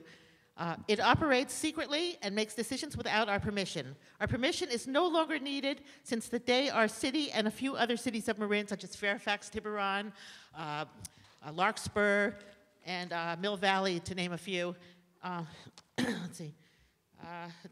Our permission is no longer needed since the day our city and a few other cities of Marin became a member of ICLEI. Your property tax, income tax, and transportation tax is paying for trainings, seminars, and sample legislation ordinances that are being enforced in our town.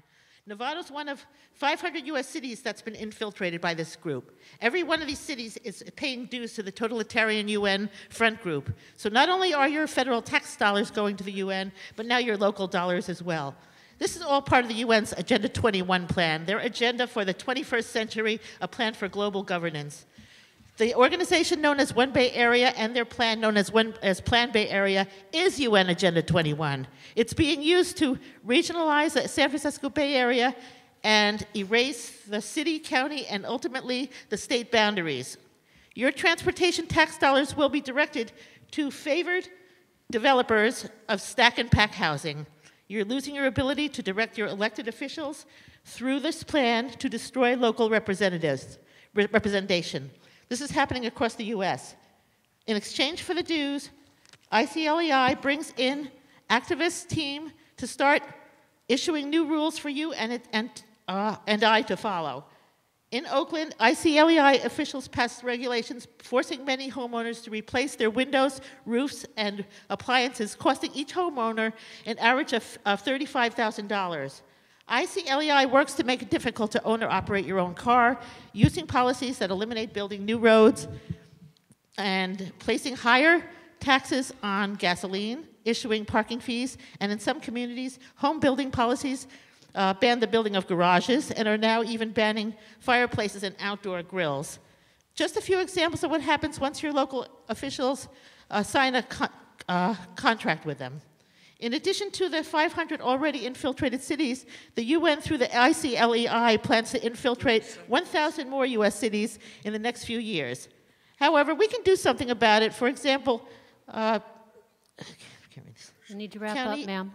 Okay. County commissioners in Carroll County, Maryland recently kicked ICLEI out of their county because they found that the UN blames capitalism and private property ownership for most of the environmental ills of the world and advocates controls that will eliminate private property rights. Thank you. Thank you. Well done.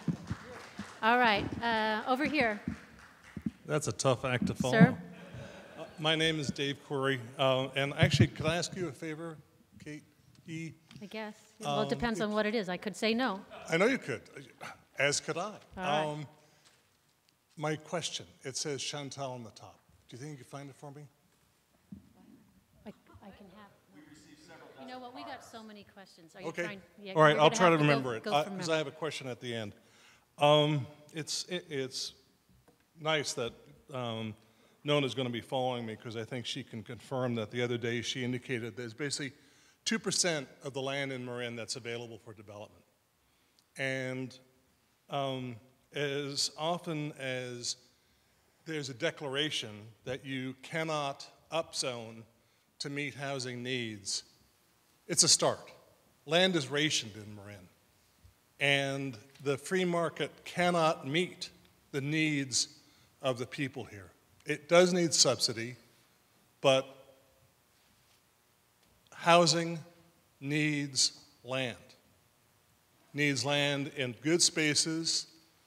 I loved what you had to say, David, that are close to downtowns, and that the people who work here already can live. We need a more equitable Marin. We are a community. This process is challenging us to make priorities.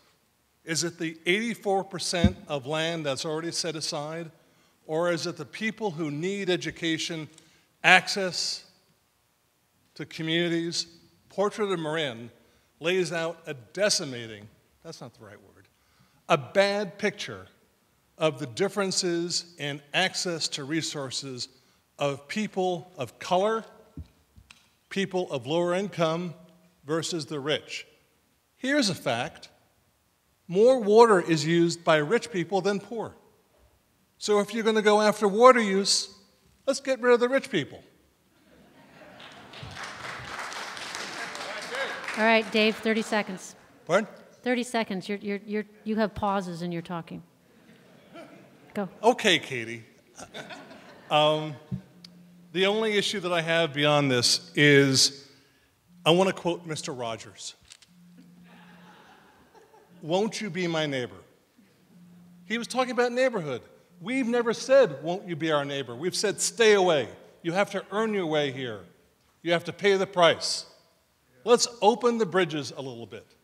Let's give ourselves access to people who use resources well, who value every penny, every square foot, every drop of water they have. Thank you. Thank you. All right. Ma'am, hold on down. Welcome. Hi, my name's Marisa, and I've lived in Marin since 1966, and I remember people walking to help buy open space so Marin wouldn't become like Los Angeles or San Jose.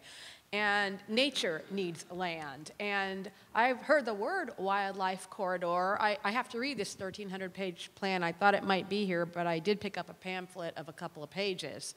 So I'd like to read it and understand it and see what does wildlife corridor mean. Are there going to be tunnels so that wildlife can cross the highways so that we have ecological diversity? Wildlife corridors are not for those of us who follow. They're for nature, animals, and people are a part of that. But we are not the end-all, be-all. Again, I'd like to read the report. I think it would be so great if we could get a real train, not the smart train, having lived in Europe and been on real trains that get people places and out of their cars and take them where they need to go, near housing. they can get to their businesses, all of that. I've taken the buses here. I've ridden my bike here. Everything I drive, I'm one of those people who probably makes 9 trips a day, unfortunately. I'd like to ride my bike without hitting potholes or getting doored. I mean, there's a lot to do. I don't know what to say about the report because, gee, I haven't read it, but 2 weeks, my God, I learned about this meeting today. Thanks. Thank you.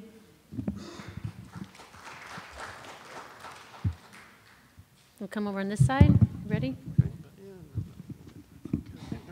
Okay, thanks very much. Welcome. In the interest of using the forum as an opportunity to clarify information, perhaps misinformation, disinformation, and to give you information that you may not have, I want to address just one comment that someone made, actually was a question, and that is, it referred to the 39, I think 39 or 40. Into the mic.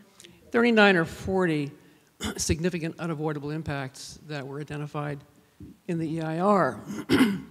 I happen to have written the EIRs for 25 years, and so I look immediately for the flaws, and I find lots of them. My colleagues and I all write flawed documents.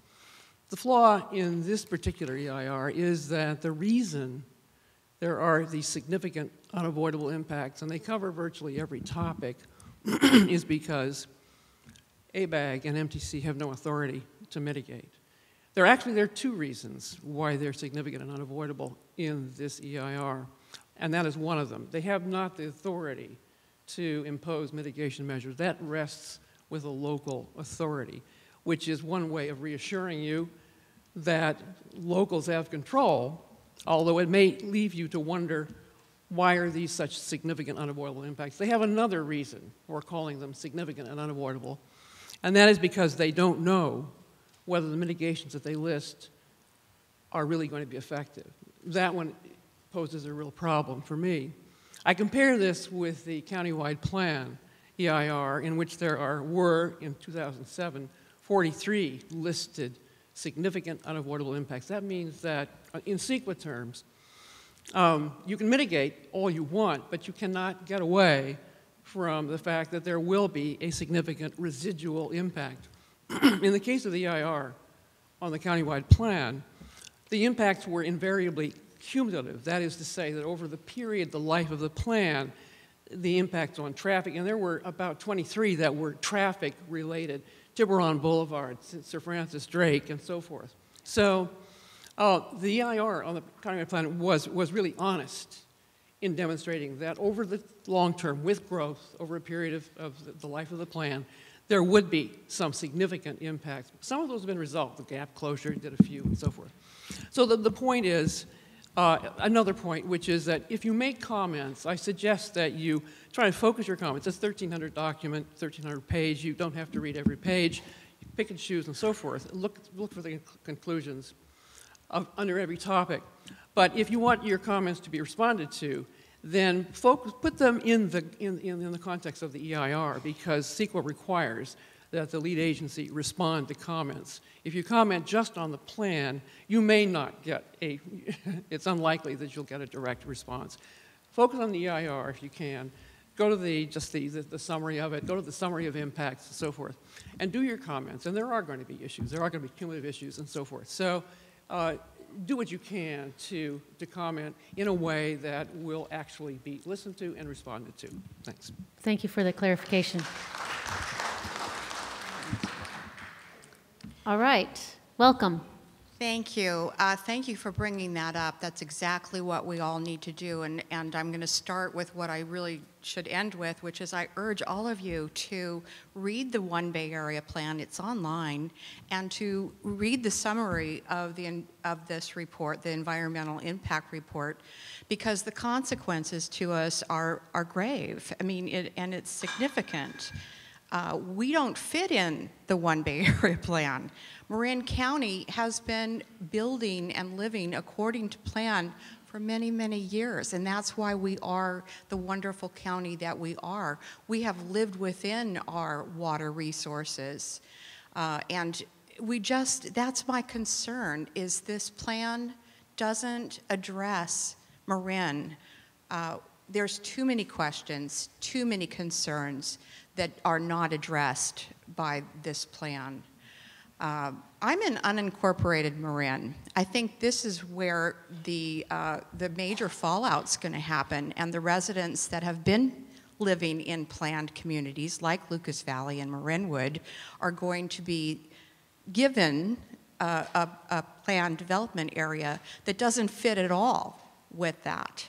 I challenge the comment or the statement that there's plenty of money in reserve for schools. Please tell that to the Dixie District.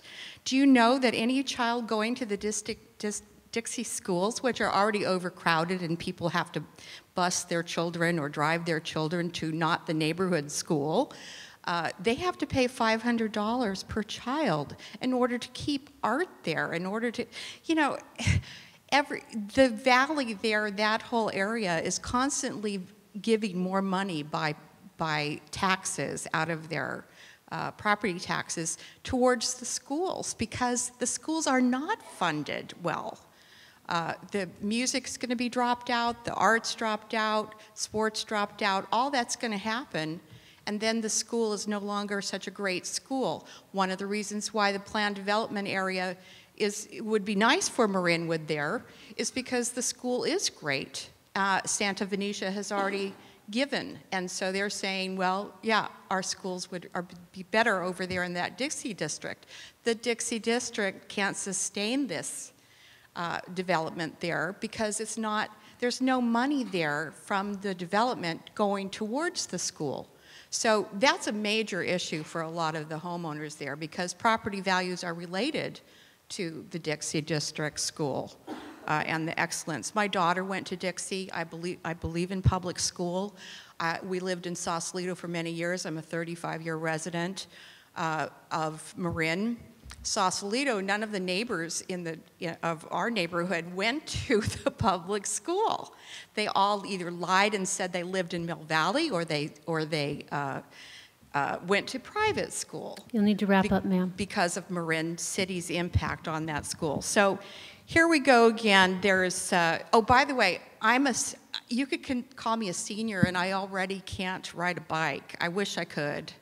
But, you know, if seniors is what the growth is and our concern is of the population that already is here in Marin, biking is not an answer. Thank you. Thank you very much. You know, I think just to her point, which is a good one, is that the major flaw of the plan is that it's a regional plan with regional conclusions, regional impacts, and regional mitigation. So don't expect that when you go to the plan or the EIR, you're going to get a lot of specificity for Marin. It doesn't address a lot in Marin. Okay, so it's 9 o'clock, but I'd like all the people who are here to speak to have a chance. So is this it? The three of you? Four of you? One more, 5, 6? Okay, so do you all mind staying here a few minutes longer? 2 minutes each, okay? Because okay, that's, or even less. I'll try to be brief. Thank you. Oh, what's happening here? Let the people speak, my dear. I'm going to figure out a way to make that happen. Okay. Thank you. It'd be great if you could keep it to 1. My name is Peter Lax from Fairfax, California. Welcome, Peter. Thank you. My review of the Planned Bay Area and its touted benefits, I'm a little skeptical because the benefits... Could you speak into the mic more, please? The benefits, to my view, did not seem that beneficial in terms of affordability. With the plan, people earning under $38,000 a year would see their cost of housing and transportation go from 72% to 74%. And then in the overall commute times, only going to be a reduction of either no reductions or about 1 minute for most people. On greenhouse gas emissions, the funds available for greenhouse gas mitigations are only going to be about 0.57%. That's about 1/2 of 1% of funds available to combat greenhouse gases. And so I'm concerned because I'm not seeing enough of the benefits. And I did want to pose this question, what are the greenhouse gas benefits, if they've actually been calculated or quantified, that are attributable directly to the implementation of the plan versus other trends in greenhouse gas reductions. I had not seen that, and I was wondering if anyone on the panel has a quantification of that, either in terms of actual carbon by tons or by percentage as a direct result of the plan versus no plan. Peter, could I ask you to send me an email with that question, and I'll get a response for you? I'll be happy to. Okay, thanks. Thank you. All right, we're over here. Sir? Okay, Clayton Smith from Mill Valley. Welcome, Clayton. Yeah, hi. First off, I want to say that, in my opinion, Plan Bay Area is the triumph of bureaucracy over common sense. Its top-down methodology is both authoritarian and non-organic, and it is, in my opinion, created in essence to enhance social control. Its massive, all-encompassing nature leads ultimately to irrationality and to arbitrariness. Its impact on local schools, roads, fire, police, and infrastructure are uncompensated for and uncertain. The jobs and consequent housing projections are flat out bogus. It benefits low-income housing developers via generous tax credits, which are leverageable. This provides great short-term gains to a few, leaving long-term costs to the many, namely to those people who are taxpayers and homeowners of Marin County. It sets in motion the removal of local control from the planning process. It takes our elected representatives at the state level off the hook when it comes to accountability for the damages it is going to inflict upon our communities. It supports the open violation of current environmental protections against unsuitable development. It does nothing to improve air quality or to reduce traffic congestion. And no real debate on this issue has yet been held in public. My recommendations to your committee and all those who are part of your movement is, first, we need a Lincoln-Douglas-style public debate on this issue, a real forum so that people who are opposed to it have an opportunity, at least as well as you do, in such an environment as this to express themselves so as to open this up to the democratic process. Thank you, Clayton. We definitely need to have a 6-month extension of this time or grace period of investigation. And finally, after we have had the debate, we've had the time, we need to put this up to popular vote. This is too big a decision to be left to a bunch of nameless, colorless bureaucrats. And I guarantee you, if you do this, we will mount an overall general recall campaign to get rid of all the bums that voted for it on the Board of Supervisors and all the county local governments that happen to be around. Thank you. Thank you. Thank you for your confidence. Hi, my name is Matt Butler, resident of San Rafael here. Welcome. Want to voice my thoughts about maintaining a healthy democracy. And I believe that allowing the public to show up and speak and say what they truly believe has as much value as allowing folks on the stage to make projections based on what may or may not be accurate information. So 10 minutes worth of number crunching when they may be phony numbers has less value to me than listening to people speak from the heart. And when you take a democracy, the importance of gathering people together and letting them speak their mind is a very crucial element of that. And cutting them short and waving signs in their face while they're attempting to address you is disrespectful to them. And I can listen to opinions that I disagree with and have my mind changed in a public setting when people are speaking what they truly believe. That has happened to me. I think I tend to temper what I say at a public meeting and try not to go off on a rage, but I think it's very important that you not get in the way of the public saying what they need to say. It's an important part of democracy, and I have seen ABAG run it over many times. Thank you. I appreciate your comments. All right, thank you. Welcome. Hi, I'm Sharon Rushton, and I'm... Welcome, Sharon. Hi. First of all, I want to thank Nona Dennis for showing the correlation between the 39 significant unavoidable adverse environmental impacts and the countywide plan's 42 or 43 significant unavoidable adverse impacts. So that although Plan Bay area may have a lot of unavoidable impacts because the mitigations would be rendered by outside their authority of other jurisdictions, the countywide plan directs development in the same areas as Plan Bay area.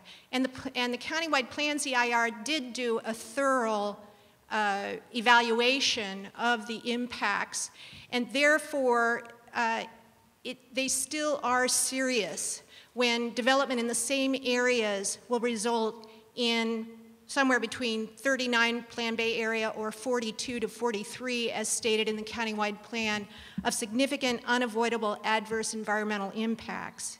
The severity, magnitude, and number of these impacts are astonishing. And to give an example, in the Tam Valley and Almonte area, this area is included in a priority development area. And in this area, there is unacceptable traffic congestion at the highest level possible, level of service F, severe flooding. It will be subject to sea level rise, where the entire area will be entirely covered with water during the life expectancy of the buildings that will be developed due to Plan Bay area. It is a high seismic activity area, and there is frequent high liquefaction, subsidence, and mud displacement. In addition, the area is in proximity to natural habitat and endangered species. This is an example of an area that is targeted with high-density development. It is an example of how Plan Bay area is a failure. There could be no benefit from implementation of Plan Bay area that would override the devastation, suffering, and loss of the significant unavoidable adverse environmental impacts. We urge ABAG, MTC, and Marin County's representatives to preserve the environment and protect public health and safety and prevent any Bay Area sustainable community strategy from mandating development in hazardous areas. Okay, Sharon, you need to wrap up. We urge ABAG, MTC, and Marin County's representatives to recognize that there is an ultimate limit to growth and to reduce the total projected build-out of any Bay Area sustainable community strategy to a level that is sustainable. We urge Marin County Board of Supervisors to work with ABAG and MTC to remove Tam Valley and Almonte from the Highway 101 Corridor Priority Development Area of Plan Bay area. Thank you, Sharon. Thank you.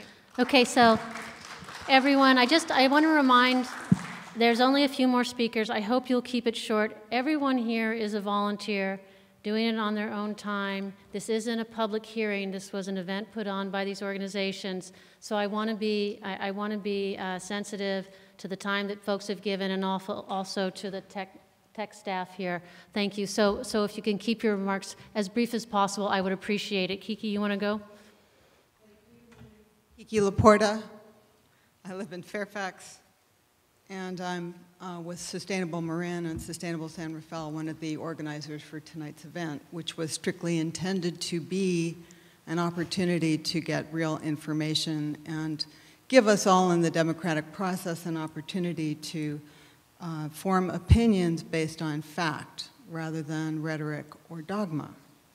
So the significant impacts to me of something that we call business as usual have resulted in an unacceptable amount of CO2 in my atmosphere, air quality that causes the Air Quality Management District to tell me I can't burn my fireplace on Christmas and Thanksgiving, water shortages and the constant threat of drought, a severe jobs housing imbalance in this county such that 60% of the people who work here are not able to live here.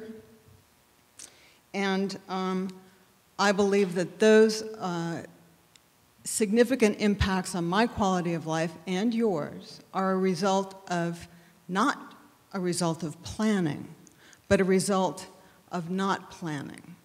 And I have never been in a situation where there's been so much objection to looking at the facts, understanding the relative import and impact of those facts, and allowing the genius of the community to come together to solve problems. I don't think any of us would disagree that we have problems that need to be addressed. I would hope that everybody in this room will participate in solving the problems. Thank you. Thank you, Kiki.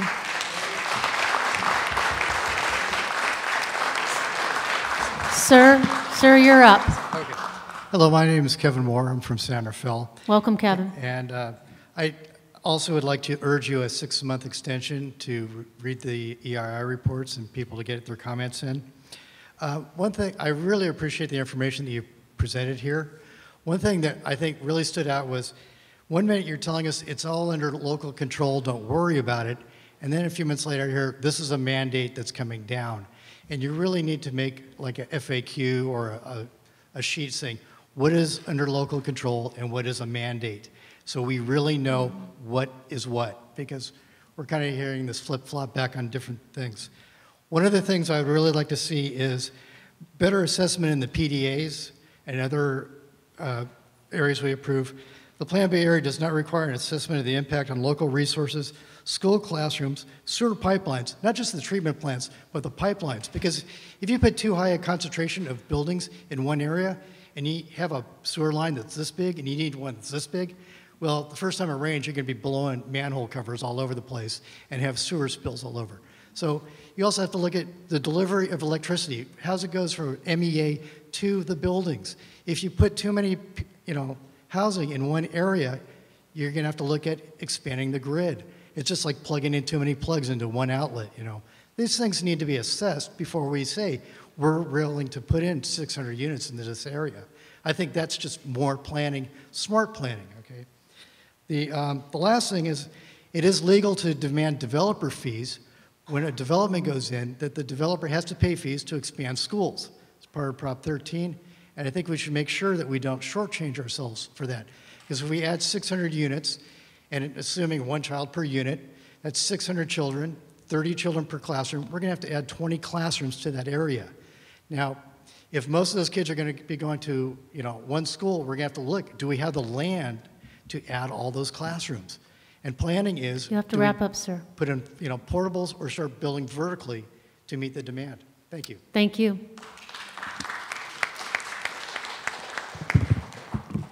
My name is Ann Spake, and I live in Tam Valley. Welcome, Ann. Hi. My concern is that I don't think the plan really achieves what it purports to achieve. The conundrum, in part, is caused by the proximity of housing to transit. If we're really interested in an environment that is more survivable, then we don't put people right next to transit because it destroys their health. And we cannot wait for cars to change and all of these other things that supposedly are going to happen while a whole generation experiences lifelong lung impairment, while seniors die from elevated cancer risks and cardiac. So I think that this is the fundamental flaw in this whole plan. I might add, in addition to that, I think the whole concept of the PDA has not worked because you have not selected appropriate places for development. This was verified by the Pacific Institute study that said 26% of the PDAs in the care communities, which are the most impacted communities already in terms of air quality, should not be inhabitable as residential areas. I think that this plan is neither a job plan or an equity plan. The giveaway on that is your other alternatives carry those names. It's not the environmentally preferred plan as admitted in your EIR. So I think I don't object to the idea of planning, but I think what has happened is by narrowing down to this plan, you have obviated the ability of creative thinking and better ways to provide directly for the real needs of people without an incredible list of significant environmental consequences in your efforts to hypothetically improve the environment. Thank you. Thank you, Ann. Last two. Could do that. Run out of juice over there, Greg. Oh, thanks. Welcome. Yeah. My name is Jim Bitter from Mill Valley. Hi, And Jim. I walked in a Yes, little my late. hometown. Wow. You go to La Ginestra and I did. We grew up and you going have there. the spinach ravioli and so I walked in a little late and I saw the slide of Main Street Tiburon and I'm a slightly very angry because that's my town. I used to have dinner with Fred and Juanita, my dad. He created that little precious place called Main Street Tiburon. We have those all over Marin. That's our Marin County. I think if that's your camera, you should take it out on 580 and you cross 680 and you're into Pleasanton and they're building this wonderful housing, which is the reason we live in Marin, because we don't want that. There's a little bit of wealth in Marin and people have jobs here. I know people in the Canal District. So they have work because there's money here. So don't screw that up. The Board of Supervisors, I'm running out of breath there. I believe it's going to be 5-0 for this thing. I think tomorrow they should have a news conference, just announce it, that they're going to do it. There's 17 sites in Marin. The Planning Commission, they're appointed by the board. They're struggling with it, but those 17 sites are going to happen. The board are going to raise their hand, and every one of you should get up, and this is a university, explain global warming. Is it climate change? Is it too hot, too cold? We need a climate action plan. There is nobody on the face of the earth in government, in the bureaucracy, who can even begin to explain that thing. So do us a favor, and the last thing, tell us the truth about where this is coming from. National Association of Government, ABAG. Not realtors. This is a national movement. This is happening in Vancouver, all across the country. They're all identical. They're called 2040. We are all doomed. This is not my... Jim, thank you very much. Time's up. Thanks for coming. All right, last speaker tonight. Hi. Welcome. Thank you. My name is Pam Drew, and I want to say the highlight for me tonight was David Edmondson's slideshow. I thought it was very truthful. I've not been a friend of his blog in many instances, but I find that he has a lot of good things to say. Now, if those pictures could actually show us what will come to us through Plan Bay Area and Marin County by 2035, then I wouldn't be opposed to Plan Bay Area. But I'm holding this sign here because Plan Bay Area is going to pass. And it has been going to pass or be implemented from the beginning.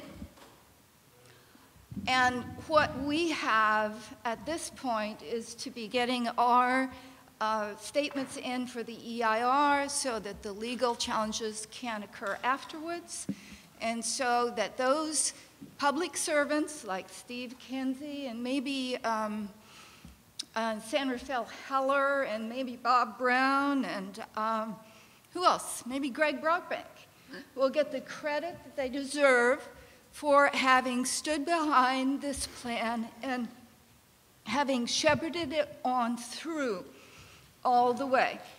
So we will see it, and then we will deal with the consequences. Thank you for your comments.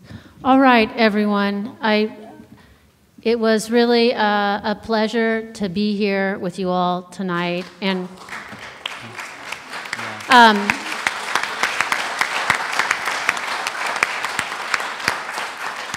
I really value this community and a civil dialogue like this. I hope that you walked away having learned something. I know we all have different opinions, but I know also that we all care about this community deeply. And so it's important that we share our opinions in a collective way and have them be heard. So to that, again, if you want to comment on the Plan Bay Area or the EIR, and as Nona pointed out, if you want a response to comment, you need to comment on the EIR. You can go, there's information on the fact sheet that someone's going to hold up here. Go to onebayarea.org. You can send an email or comment to me. I will forward it on as well. I want to thank our panelists who gave their time and spent a lot of time preparing presentations and gave their time tonight. I want to thank the sponsoring organizations again, Marin Conservation League, the League of Women Voters, Marin Environmental Housing Collaborative, Sustainable San Rafael, Sustainable Marin, Dominican University Institute for Leadership, Descom Studios, and Marin TV and Channel 26. Our tech people, thank you. Our timer, Elaine, thank you.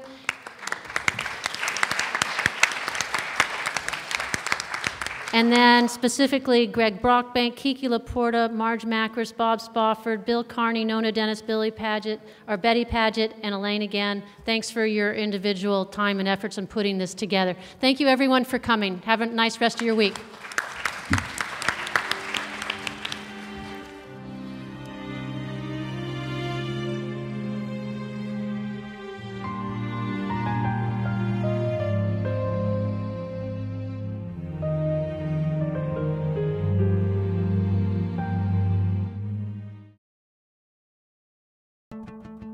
What has CMCM given to me? The Marin Community Media Center is a place where I get to be creative. CMCM has allowed our youth to participate in filming community events. Extraordinarily high quality training.